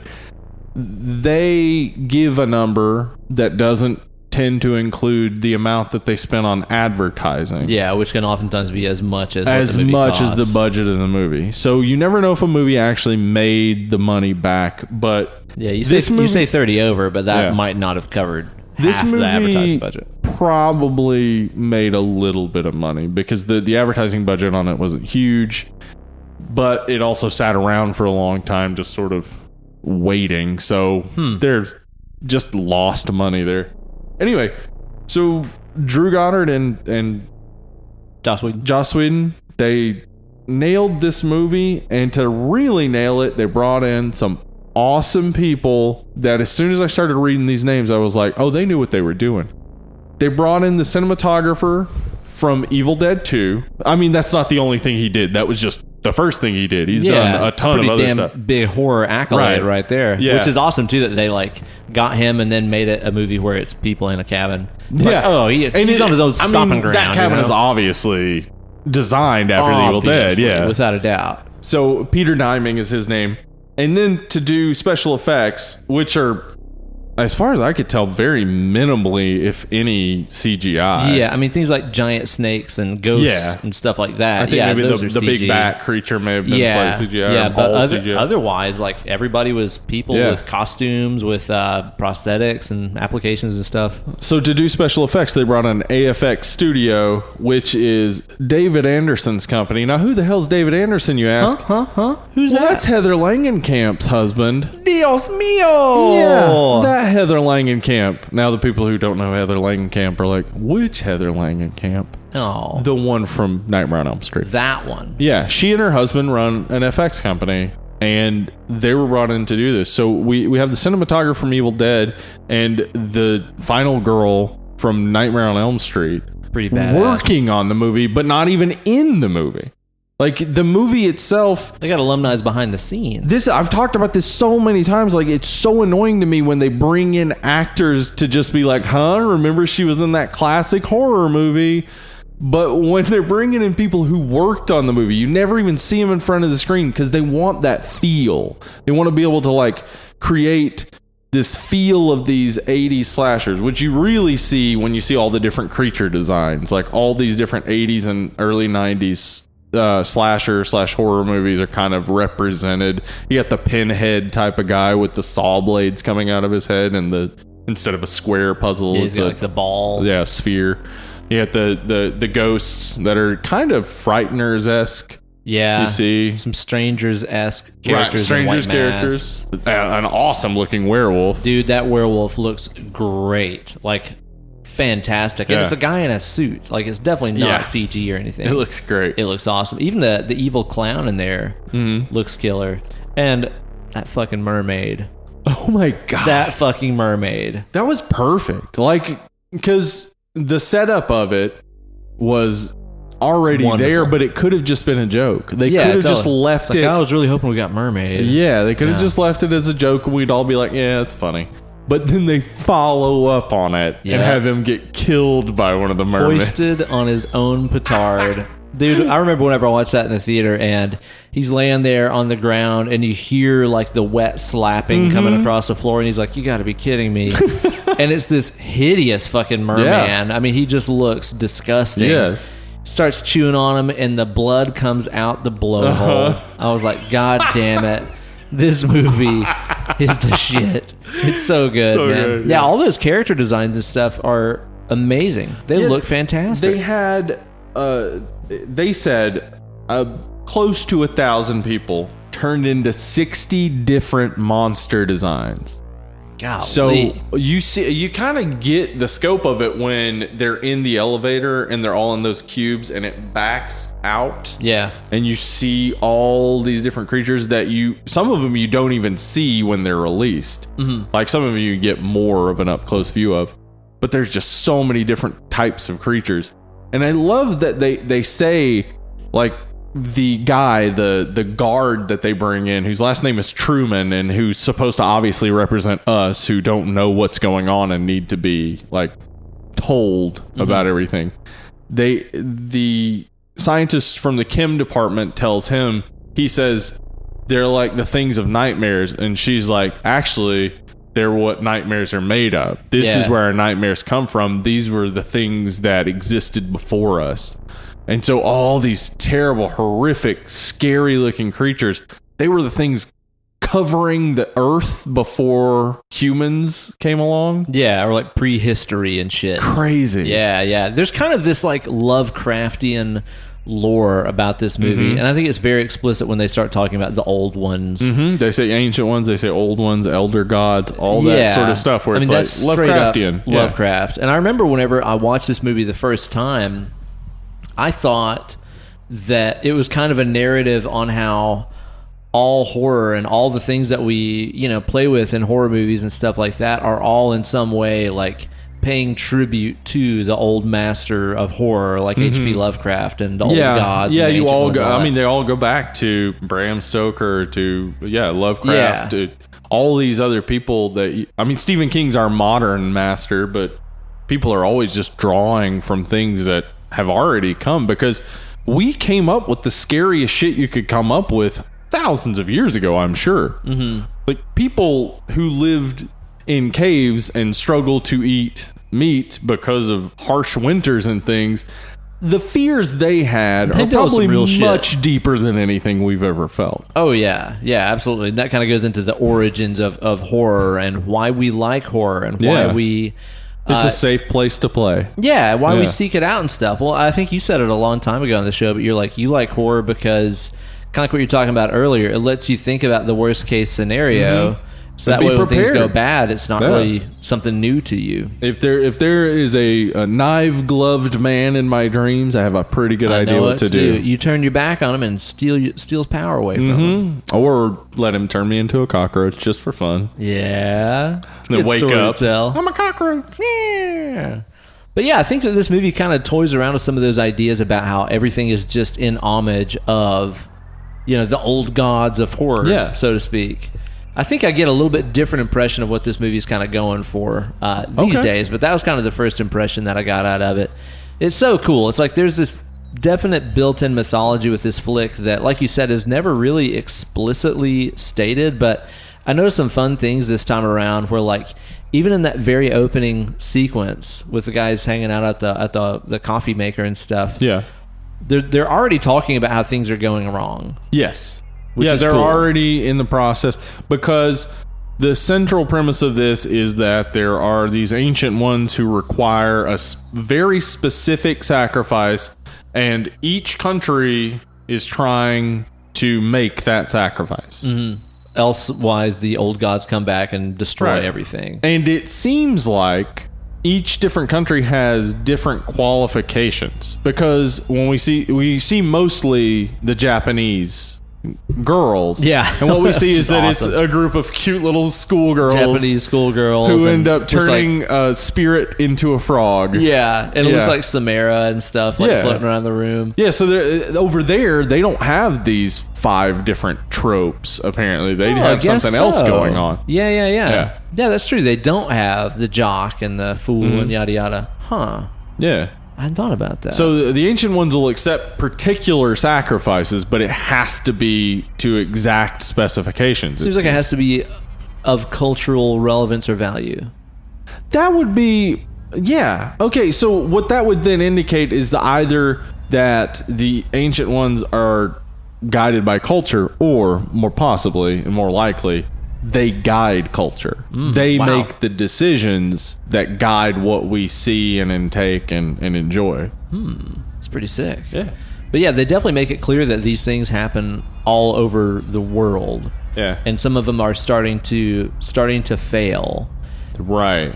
So we're running into some issues. Yeah, exactly. And I think that in itself, like saying that these things are starting to fail around the world, and you're starting to see people stand up to their fears and their monsters and stuff like that are attacking them in these various cultures. I almost think that that's kind of a commentary on the idea that if horror movies keep making these same trope things happen over and over and over and over and again in their movies, it quits being scary. Ben, let me read you a Joss Whedon quote. Okay. That's relevant. Give me a read. So, wait, this isn't Joss Whedon, is it? It's Jack Skellington. It's either Drew Goddard or Joss Whedon said this. It's a serious critique of what we love and what we don't about horror movies. Okay, I can see it. I love being scared. I love that mixture of thrill and horror, that objectification, identification thing of wanting definitely for the people to be all right, but at the same time, hoping they'll go somewhere dark and face something awful. Yeah. The things I don't like are kids acting like idiots, the devolution of the horror movie into the torture porn, and into a long series of sadistic comeuppances. That kind of sums up this movie. Yeah. Wow. This movie is basically just taking those tropes and saying, like, they're tired. Yeah, I think so too. And we're tired of them. Yeah, I think that that's a huge commentary in this. And there's so many ways that you can look at it. And it's really kind of fun to explore too, because you can watch this movie from the perspective of, okay, the stuff that's happening to the kids in the cabin is a horror movie. Yeah. The people that are there in the office that are calling the shots. That's a comedy. Yeah, totally. Yeah. And the people that are in the office calling the shots and flipping the switches and all that stuff and making bets on who's going to die and like waiting for titties to come out and stuff. Yeah. That's the audience watching a horror movie. That's us watching this. Here's what I'll say. Here's what I'm going to take it a step further and say that they're not the audience. They're the crew on the film set. That's what I was getting that same direction too. Yep. And the audience is old the ones. ancient ones. I think so. Yeah, we're Yep. the ones who are the cause of this. Yep. We made this happen. We demand to have the same Yep. shit happen over and over and over. Uh-huh. Yep. And the question at the end of the movie is this acceptable? Right. We didn't kill the virgin and we didn't kill the fool. Is that okay? And it seems from the reception of the audience and the amount of money that it made, yeah, it's fine. We don't need everybody to die. Yeah. Everybody doesn't have to die.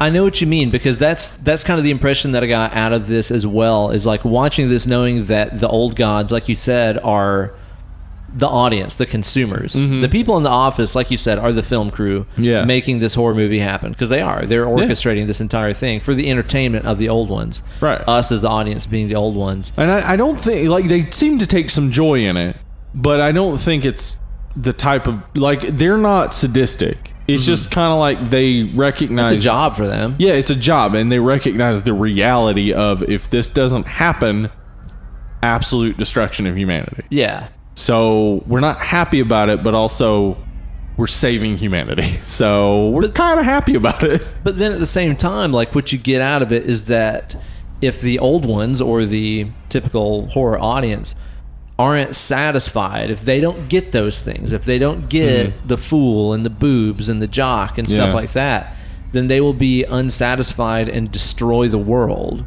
In this case, the horror film industry. That they'll just throw a tantrum and be like, "You didn't give me what I expected. Fuck you."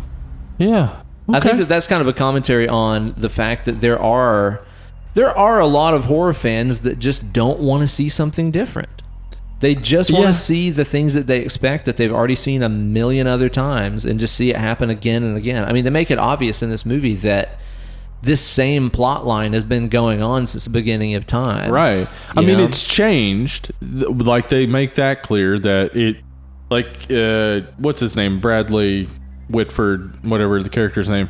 He says, remember when we used to be able to just throw a girl into a volcano? And then Richard Jenkins says, I'm not that old. So it's like virgin sacrifice. It's going back to the beginning where it was just like, oh, okay, if we don't want a volcano to explode, what if we just throw this girl in there and then it doesn't explode? And they're like, okay, probably not. Yeah. Probably that was why it didn't explode.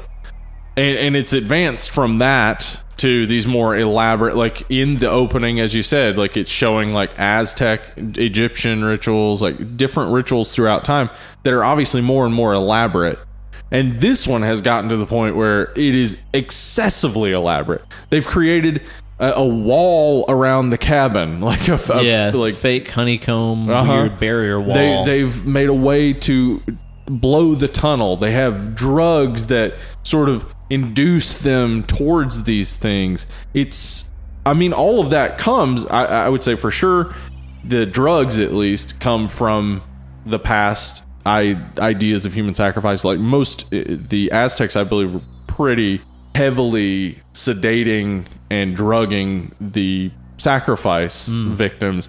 Same in Peru and things like that. They still find people with all these crazy hallucinogens in their system that were sacrificed. Midsummer too. Yes, that's what I was gonna say. Yeah. And this movie leads to Midsummer, which I would say Midsummer in some ways is a meta horror movie, because it's saying this is it. Like this is where it comes from. The source idea of the horror movie is this sacrifice where we would all come together and we would expel our darkness all together by slaughtering something innocent. Yeah. And now we do it by watching horror movies. We come together, we dwell in the darkness, let innocence die or whatever, and then we move on. We feel better. And we want it again next year. Yeah, we want it again. Yeah. Next Halloween, we'd like it to happen again. Wow.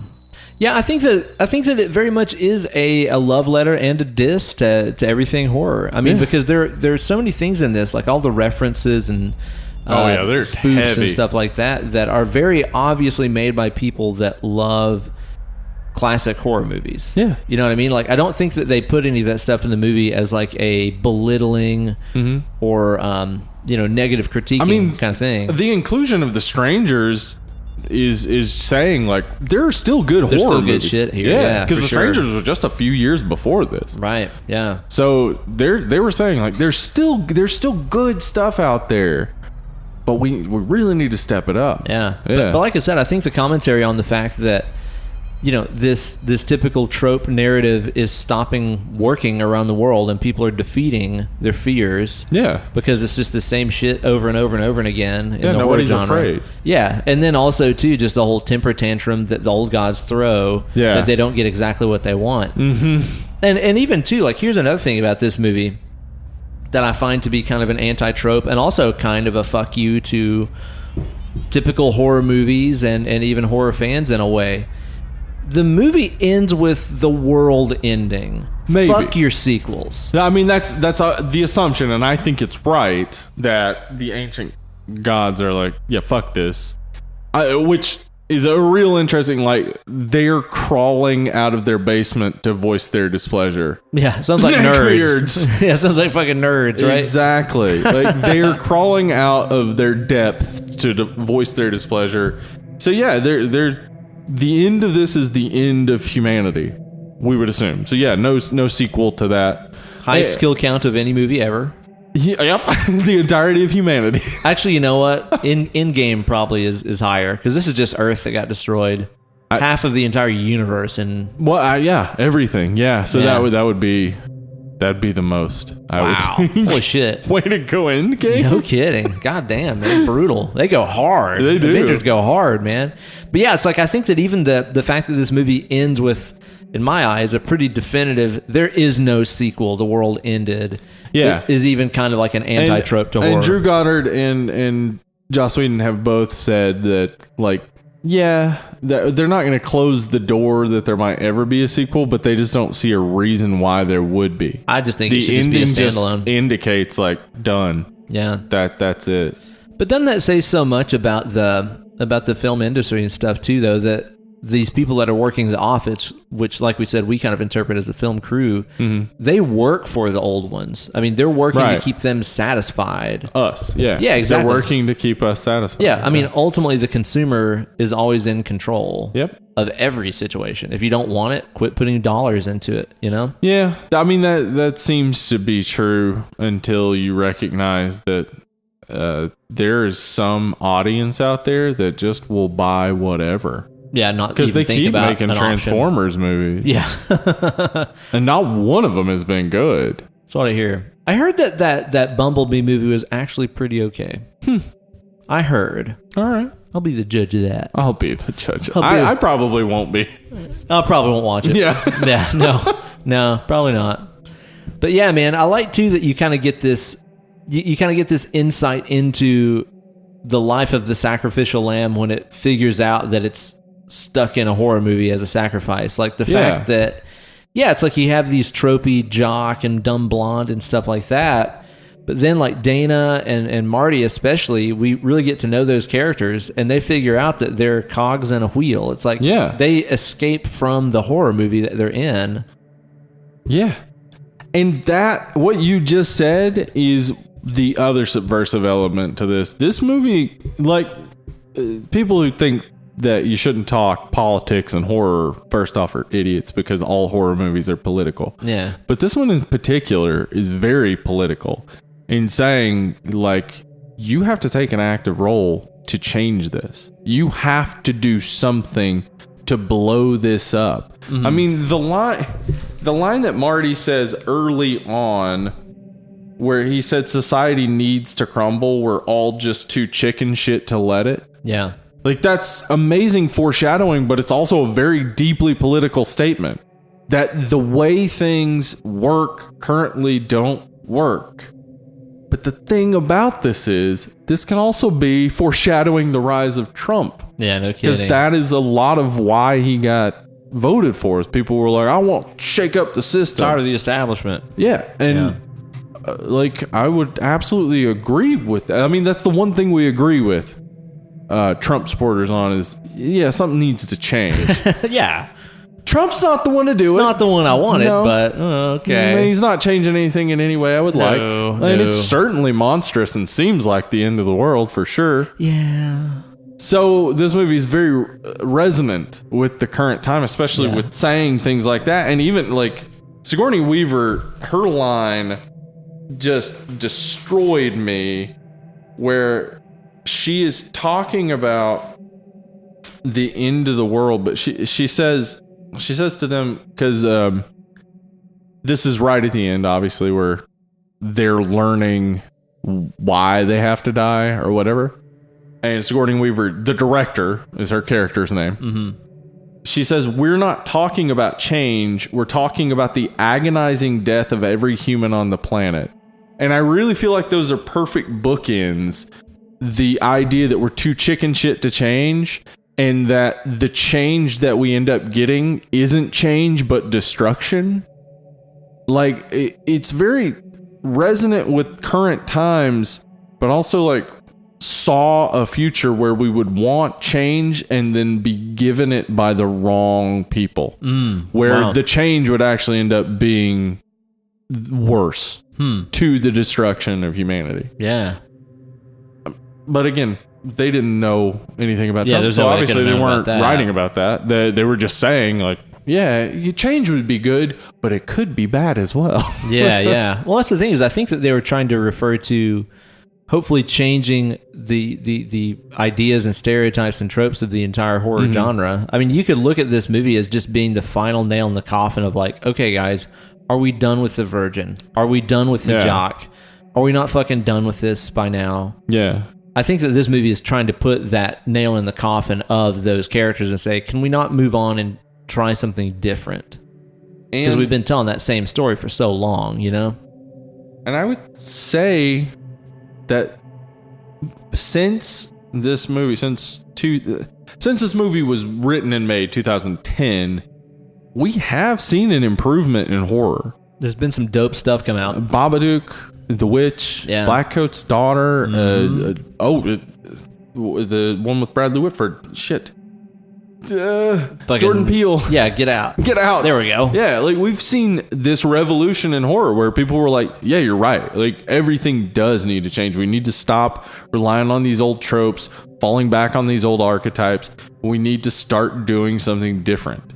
And it's working. I mean, not every movie that's come out since then has worked, but a lot of movies have taken some big swings. Yeah, totally. And really tried to do something different. Well, and I mean, and guess what? It's like all those movies that you just named off, even though they're some of our favorite horror movies that we've ever talked about here on the show, it's like there's so many people that fucking hate those movies because they don't feature a big titty virgin getting slashed. Exactly. They want that. They still want the same old thing, and they don't realize, like, oh, you can still watch those movies that have that. Yeah, and explore other new things as well, like, you know? Yeah, there are tons of new movies that fit your criteria. Yeah. Definitely. Yeah, horror fans a lot of times are, and again, this will piss a lot of people off, I'm sure, but very much like metal fans. It's like a lot of times metal fans can be so set in their ways and so close-minded, especially from my experience, people that are really into like black and death metal and stuff. Holy shit, they can be some of the most narrow-minded listeners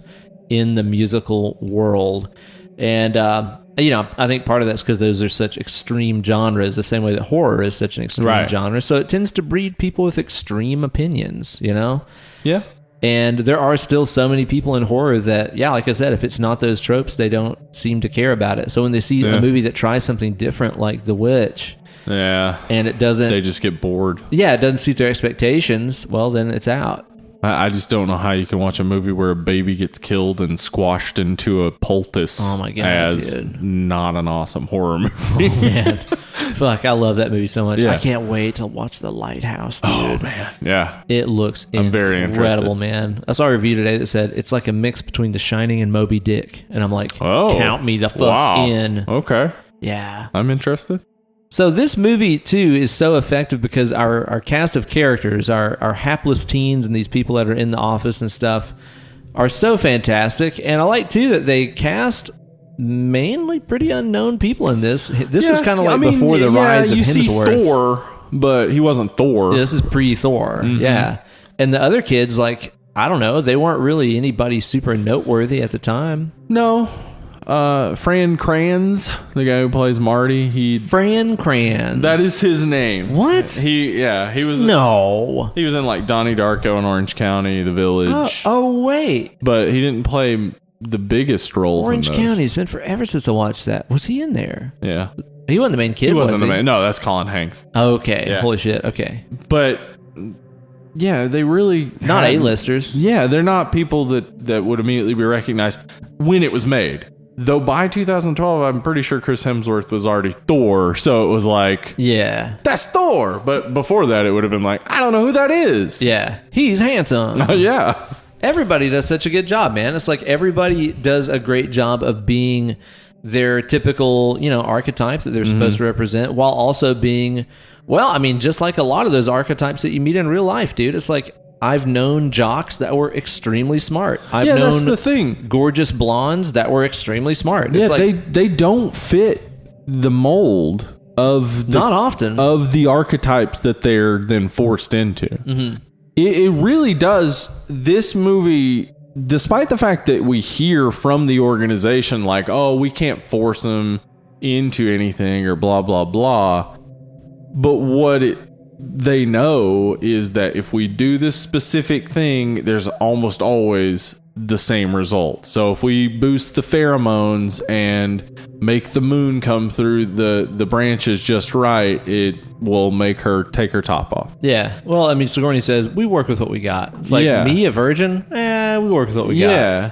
I mean, the blonde wasn't even blonde before the movie. She dyed her hair. The jock was obviously intelligent. The other jock who plays the smart kid showed no intelligence. That's kind of the thing. Yeah, he's supposed to be the nerd, but it's like, honestly, the nerdiest thing he does is like he wears glasses halfway through the movie. Yeah, he suddenly puts on glasses and now he can read Latin. Yeah, it's like he's not really that much more of a nerd than the jock is an idiot. Yeah, but they're all being drugged. They're not making their own decisions. They're not making their own choices, which is what that quote I said before about stupid kids making dumb decisions. That is what most horror movies were and sometimes are now. Is that just very predictable, but not predictable in a way where it's like, yeah, I would have done that. Oh no, the result was bad. But just like, oh, they'll do the dumbest possible thing. Well, I like, though, whenever the movie does get into that stuff, and like you said, they start releasing the pheromones that make Hemsworth be like, I think we should split up. Mm-hmm. But like Marty, because he's like inoculated from all this stuff by the weed he's smoking, he's like, what? That's the dumbest idea possible. And I love when he's in his room and he starts hearing that voice. It's like, take a walk. What the fuck? He's like, what the fuck? He's like, I know I'm hearing this shit right now. Like, he starts noticing the bad decisions, the dumb decisions that are being made. He's like us watching the movie. Exactly. Like, he's like a real horror fan. He's like the real horror fan who's like, I recognize all of this as bad. Yeah. Knowing what I know from horror movies, there's no way that the current set of events is going to lead to a positive outcome. Right. Yeah. He's like a real horror fan watching this movie. Yeah. That's a pretty cool way to look at it. It is. It's cool. He's our way in. And then our way into the organization is that guard who has no idea what's going on except that he's supposed to guard these people. And then the Kim lab lady reveals some stuff to him. And then our two operators reveal some stuff to him, which is basically their way of giving us the exposition. Mm-hmm. So we have the one guy who knows everything, who's then revealing those things to everybody in the cabin, which is a good exposition if you don't know horror movies. And then you have this separate guy who's the good exposition for this specific, very different slasher situation that is part slasher, part comedy, part sci-fi, part like I don't like. Even though it hits the slasher tropes, it just never feels like a slasher. No, I don't think a lot of that's because there's no central killer monster. Yeah, that's the thing is when I was taking my notes, I didn't really write anything down about that cannibal pain worshipping family because they're not really important. They're a tool of the organization. Yeah. Like their backstory is fake, I assume. Like because they tell us they've existed before humanity. So their backstory is just this created backstory to then use these horrors against these kids. Yeah.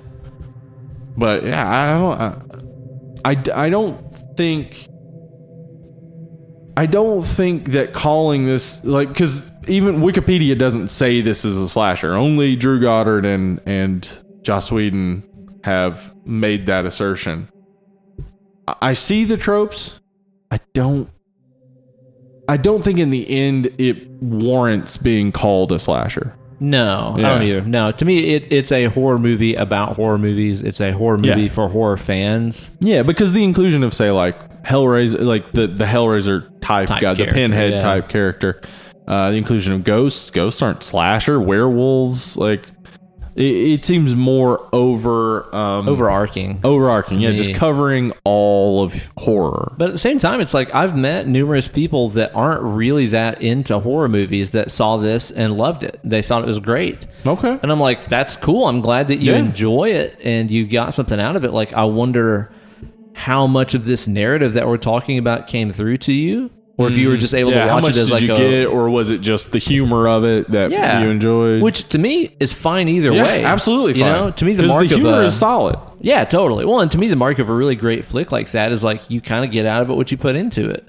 True. You know, I mean, you can watch The Shining as a haunted house movie and it's fantastic. Yeah. You can watch it as a movie about the entire history of America if you want to, and that's awesome too. Yeah. You know, I like the fact that this movie isn't just a cork sniffer, mega horror nerd exclusive. Like, you can watch this. Notes of tobacco. Yeah, exactly. It's like you can watch this as a non-horror maniac and still have a good time with it just because it's different.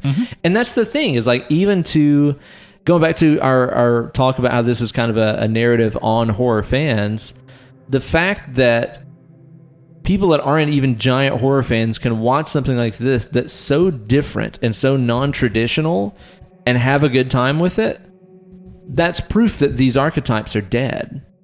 Yeah, it is. It really is. Like, this movie getting enjoyment from non-hardcore horror fans is all the proof that you need. People are okay with something different. Yeah, they really are. And they want it. Yeah. They want something different. And I think that the success of a lot of the indie horror movies of the past decade has really shown that people just want something different. They do want, people still want to be scared, but they're not scared watching your tired old tropes. That's what I'm saying, man. Yeah, like watching The Jock and watching The Virgin and all that kind of stuff. It's like we've seen it so many times, we all know it. Let's shake it up. Let's do something different. Please. Yeah, it's about time, you know? What do you think about the humor elements in this flick? Because I think that they're fantastic. They're absolutely on point. Like I would say Marty and the two main operators are our like central sources of humor, but everybody's funny. Yeah, everybody's got funny spots in there. Which is more accurate to life. Like all this group of friends are in some way funny. Yeah, there's not the one funny guy. Right. Yeah. So, like, even the dumb blonde, before they get to the cabin, there's that he has Chris Hemsworth has the book, and he's like, learned it "Where from did you see? Where did you get this? Yeah, who gave this to you?" It's good. Yeah, it's really funny. Like, everybody is funny in it. I love the part too in this when like you were talking about the Japanese schoolgirls like win and they turn the little he'll live as a frog forever, so cute. And they're so happy and they sing their little song, and then he's like, fuck you, fuck you, fuck you. He's so pissed. Cute little Japanese girls. Fuck you. It's so good, man. And all the humor with the Harbinger earlier in the movie, which again, talk about a trope. Am I on speakerphone? The whole, yeah. Oh my God. And the whole like gas station scene and all that stuff. Like, it's all so cliche. Don't go up that road. Don't go down that road. It's got a death curse. I love when he's like, you know damn well which war. Would this be the one with some in gray and others some in blue? Yeah. Brothers fighting one another. God, dude, it's so funny, man. And there's little stuff in there too that just cracks me up. Like whenever, Marty rolls up, smoking his like giant coffee cup bong and stuff. Yeah. And he takes the effort to lock his car door, but his window's down. Yeah. Just little stuff like that that's fucking perfectly great. Stoned type of activity where you're like, oh, I need to lock my door. Cool. It's locked. All right. Yeah. But the window's down. I don't remember why I locked that door. Whatever. Marty has some of the best lines in that gas station scene. He says, because Chris Hemsworth tries to get gas and he's like, it's not working. He's like, I don't think it knows about money. I think this is barter gas. Streets paved with actual streets. He says so many funny things, but he also has some of those poignant lines. Yeah, he does. Where he walks outside. We are not who we are. We are not who we are. I thought there'd be stars. I thought there'd be stars. What? Like, what the fuck? Yeah. He's just like, he's got all the depth and the humor. And then he starts like realizing what's going on. And he thinks he's on a reality TV show. He's like, I'm on a reality TV show. My parents are going to think I'm such a burnout. Yeah. And then he's like pulled through that window. A great Friday the 13th reference there. Pulled Absolutely through the window. so. Yep. Somebody's got to be pulled through a window. Yeah. You know? Yeah, so good, man. The humor in this never feels forced to me. It always feels like pretty appropriate, pretty humanistic kind of stuff. I mean, kind of like that first Avengers flick, honestly. It didn't seem like they were like pushing for the yucks, but it's a funny movie. There are good, funny points, yeah. Yeah, but it never takes away from the stakes at hand. Like, we talked about with the It Chapter 2, where it's just like, God, it's just so funny that it kind of forgets to be scary, you know? Yeah. It takes away from the stakes that are at hand. In this, it's like, yeah, there's people making funny commentary about the situations that they're in, but it never really takes you out of the stakes and the weirdness of the situation, you know? So good. Well done, and really just draws you into caring about the characters, which, again, is one of those things that most of these slasher, kids in a cabin kind of flicks don't do. I mean, even a great legendary flick like Evil Dead, it's like, you care about Bruce Campbell. The rest of them, fucking, do you even give a shit? There's no message to Evil Dead. It's just like, this is like scary. These people are being killed and they're demons. Yeah, like, Evil Dead is Bruce Campbell ends up in a situation. Yeah. That's the story. That's the entire trilogy, in fact. Yeah, exactly. Bruce Campbell ends up in a situation. Yeah, and we love him. And we love it because he's so charming and we want to see him do whatever. Yeah. Yeah. But I love how this movie is like making you care about all of the characters, really. Yeah, you really do. Yeah, there's no, because it's not one of those, because normally, say, in a Friday the 13th movie, when the first person gets killed, you have really no connection to them. By the time that Jules gets killed, you're like, I like her. Yeah. It's like, why she's getting killed just because we saw her boobs? Like, that's not cool. Like, but it's forcing into the open the logic we allowed before. Where when we were watching a Friday the 13th and a girl gets killed, but like right after she shows her boobs, we're like, yeah, it's fine. Yeah, you don't think about it 1 second, but because we've had more of a connection with this person, saw them as a real human, it's like, why would that happen? That doesn't make sense. Well, here's another thing about this, and this is again one of those anti-trope things. So if you ask anybody that was watching this movie, okay, who was the whore? Who was the slut? You're like, okay, it was Jules, the blonde one. The person who's in a committed relationship with her boyfriend. She's engaged. Yeah. Like, in this movie, she only goes after her long-term committed boyfriend. The virgin is the one who's having sex with her professor. I know. Yeah. Exactly. So it's like, again, it's playing with these expectations of what you think these characters are. And Jules wasn't even blonde before the movie starts. And she never even has sex with anybody. No. Anybody in the movie. Yeah. I think it does perfectly that by subverting each of those characters, it makes us remember like, oh yeah, it's not cool that they die. It's not cool that this particular type of character dies or that particular type of character dies, because none of them are that. Yeah, unless exactly. It's a real bad movie, none of the characters exactly fit. Which again, that's a Marty line. We are not who we are. Exactly. Yeah, he's recognizing that people are acting different than they normally would. Yeah. And so I feel like maybe at the end, this is why I think like it's not entirely clear that it's the destruction of humanity at the end for me, because I think maybe at the end it could be the Ancient Ones being like, okay, like that old way of doing it is boring. Like, I'm done with this. I want to leave this cabin, this place where they entertain me. I want to leave it because I'm bored with them telling me the same old story. Oh, okay. Maybe it could be that. Possible. Yeah. I mean, that's a different look than my thing where it's like fans throw temper tantrums Right, if yeah, they don't exactly, get their normal yeah. sacrifices. I mean, yeah, but it could be that. simultaneously be both. Yeah, they don't know what they're going for, and that I think is why they think the ending is so perfect and don't want to make a sequel because it's so ambiguous. I would much could rather see it they didn't several make a different sequel. ways. Yeah, I mean, I'd like if these guys made another flick. Oh yeah, if they made another movie together, awesome. I'd watch that. Oh, yeah. totally, yeah. Yeah. But I don't know that I necessarily need to see this universe continue on or this narrative and stuff. I'd be fine with it just being what it is. If you want to, I mean, Drew Goddard has moved outside of horror. I talked about Bad Times at El Royale, which I think is a good movie. That's right, he did that.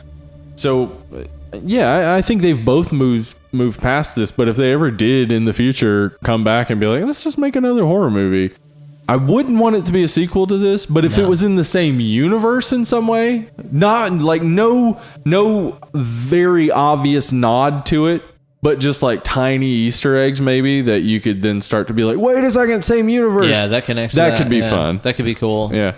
What do you think about the soundtrack and stuff in this? Oh, I think it's great. Good. This is by David Julian. We have talked about him before with The Descent. He did the score on The Descent, Which we love. yeah, Neil Marshall's The Descent, great movie. He's known for his work on Christopher Nolan films, though. I think he's boy done movies. Yeah. He's probably responsible for the blah. Yeah. So he's still kicking, but this guy, I think he did a good job in this because it's kind of understated. It is. We get like some, actual songs, but most of what he does is like real good ambient type of stuff that's not really intruding on the moment until the end, where it gets kind of more like it gets a little bit more epic towards the end. Yeah. I think he did a great job with it. Well, that's the thing is like the soundtrack stuff that's happening to the kids in the cabin is almost more tropey, stereotypical horror movie score stuff. And then whenever it gets towards the very end of the movie, just kind of like the opening credits, it almost seems to have this more like ancient, like tribal, big boomy thumping drums and that kind of thing. It seems to tap into more like the real situation at hand, not the stuff that's happening in a horror movie with kids in a cabin. Well, and like we've talked about it a million times, but the things that we're afraid of today are the things people were afraid of when they were living in caves, are the things people were afraid of when we were Neanderthals. Our fears have gotten more complicated, but just as simple. Yeah. We may be afraid of taxes or running out of money or whatever, but it's all a fear of death. It's all, because if I don't have enough money, then I die. Yeah. I have to live on the street until I die. Yeah, I'll starve to death. Yeah. I won't get my medicine. Exactly. I'll die. All of our fears go back to that. Yeah. What's in the dark? What's going to kill me? How can I keep living? So those early dancing around the fire, banging drums, just trying to... It resonates with us still. Yeah. Yeah. It's still very relevant. Yeah. I'll say, too, I think this movie looks great. It's so good. It's a really great looking movie that has so many different kind of... let's say like scenarios of lighting and stuff. Or like you said, when they're in the office, it's this very harsh fluorescent office light. Yeah. And then meanwhile, the kids in the cabin look like they're in a different movie entirely. The lighting is very dramatic. There's fog and smoke machines everywhere, and there's moonlight, and it's all done equally well. Yes. Yeah, and the thing that we expect from the cabin is that it's going to have perfect horror lighting and all these other perfect horror elements, because that's what they're setting up. Yeah. I mean, that's what they're showing to the ancient god, and that's what the ancient gods want. So to see it and be like, well, why would it be like so perfectly horror? Well, they've worked at it for years and years and years to make appease it the ancient ones. Because that's what they wanted. Yeah, exactly. So I mean, but the thing is, if you live in a world, say the real world that we currently live in, anytime I've gone to a cabin, I didn't have any fear that I was going to be murdered by things in the woods. No. It's not a real consistent fear people have. It's just a way of taking you out of the world and saying you're separated from everything. Isolated. You can't get anywhere else. Yeah. And now this is happening. And that's Which again is fear of the unknown at the end of the day. Yeah, I mean, that's what The Strangers does so perfectly, and we really need to do that movie because it's so good. Oh, God, yeah. It's just that real sense of being just far enough away from everything else and running into the wrong people. Well, I mean, The Shining does that. Yeah. Fucking Black Coat's Daughter does that. The Witch does that. Yep. Like, all of our favorite movies do All that. of our favorite movies are just outside of society. You're just that alone. Yeah, You're just out of your element, enough just alone. out of your comfort zone, just barely fucked. Yep. But yeah, it's a really great looking movie. Soundtrack, sound effects, sound design, everything is fantastic. Man, the big scene where all the monsters get loose in So the good. facility and that So good. dude, And- that elevator room just turns into a blood bucket. Yeah, and they're just behind that bulletproof glass, just watching it all happen. Oh, it's so badass, dude. And I love even the designs of the zombie families of Buckners, right? The Buckners, The yeah. Buckners. I love their designs with, like, one of them has the belly full of coals that they talked about in the Yes. diary. Yeah, It took me a time or two watching it to notice that. Patience is missing the arm. Yeah, like they set up how they're gonna look, and then when we see them, it's like, yep, Lives up to all That's of it. it. And they got that, like, black blood Yeah. that oozes out of them and stuff. and like they're kind of working off of the Hills Have Eyes type of trope there. In fact, I mean, like, it would be insane to go through and list all the different references and Easter eggs to this, but yeah, Evil Dead is definitely the most referenced one. Yeah, for sure. The cellar door opening up. And All that kind stuff of is jazz. very much Evil Dead. Straight up out of Evil Dead, yeah. Yeah, man, this is one of those flicks that I have watched so many freaking times since it came out, and I don't ever foresee myself getting bored of it or being like, we've seen that, let's watch something else. Yeah. It's just such an enjoyable ride because it pays homage to so many of the things that I love while also toying around with the ideas of completely flipping them on their head and exploring them from a different angle. And like I said, it's all done with that levity and that great soundtrack and the great special effects and so many cool Easter eggs for horror fans. Yeah. This is one that I will watch forever. This is one of my favorite horror flicks. I mean, honestly, it's kind of a stretch to call it a horror flick because it's not necessarily scary, but I feel like it's about horror flicks. Yeah, I mean, it has all the tropes of horror and hits all the points, but it's...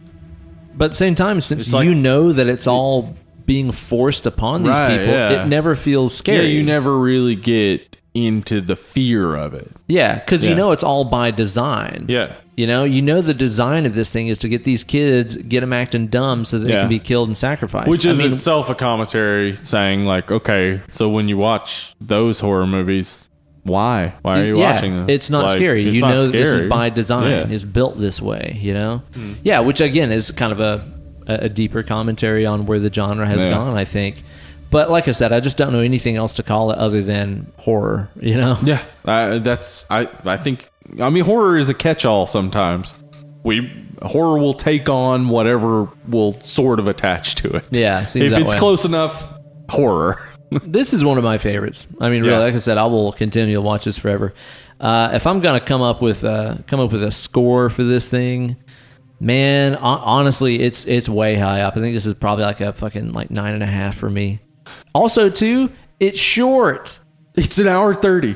and it blows by. It blows by. Dude. Like as I Because was, there's no lull because Nah. the lulls that would normally be there are replaced with the organization scenes. yeah. So there's always something Yeah. interesting going on, man. Like I was making my notes and stuff for the movie, and I got up to like, get a beer or something like that, and I paused it. It was around like when they start getting down through the elevator and stuff, and shit's like starting to get real. A little over an hour, 10 or so. Yeah, that's the thing. I paused it and I was like, shit, there's only 15 minutes Yeah. left in this. It blows by. The pacing is so fucking great Yeah. in this because you're constantly, like you said, unraveling more about what's Mm-hmm. going on while never being left completely in the dark going, now wait, what the fuck is No. going on here? It's entertaining. It's humorous. There's always these new horror icons popping up to keep Yeah. you entertained. So yeah, to me, the pacing, I forgot to mention that earlier. The pacing is definitely one of the strongest suits of this It flick. is. I think 9.5 for me. I can't argue with that and would completely agree. It's a 9.5. It nails horror in a time when horror needed to be nailed. Yeah. It needed to be told. You need to change. Burnt down and we're built up from the ground done up. with all this bullshit. Let's move on. And it worked, I think. Like, there are some movies before 2012 that would fit into our, great modern or great contemporary horror list. But a lot of them have come since 2012. Yeah. It's only been 7 years. Within that 7 years, we've had so many great horror movies released, almost as an answer to, this is boring. Can we make it better? Well, that's the thing that makes you wonder too, is like, was this movie a message to consumers, or was it a message to industry people? Yeah, I think it's more to industry people. I think they made it accessible to consumers and funny to consumers, but I think a lot of the message is to industry people, just like, this doesn't work. Yeah. We're punching a time clock going in and forcing out the same old bullshit. Yeah. We need new. And we need something different. Stopping being effective on audiences. Yeah, too. the audience is not affected by it. Such a They know fucking exactly great what flick, to man. expect. Nothing ever changes. It's the same old, same old. Yeah, dude. Yeah. I love it. It's Yep, such a me cool too. flick. Like I said, I will watch it many, many more times. Such a great movie. Now, Steve, next week we're coming right up on that most blessed, cursed, unholy day of the year, Halloween. 7 more days till Halloween. Halloween. Boy, that reminds me of a song I've heard in a movie. Maybe we should review it on the show next week.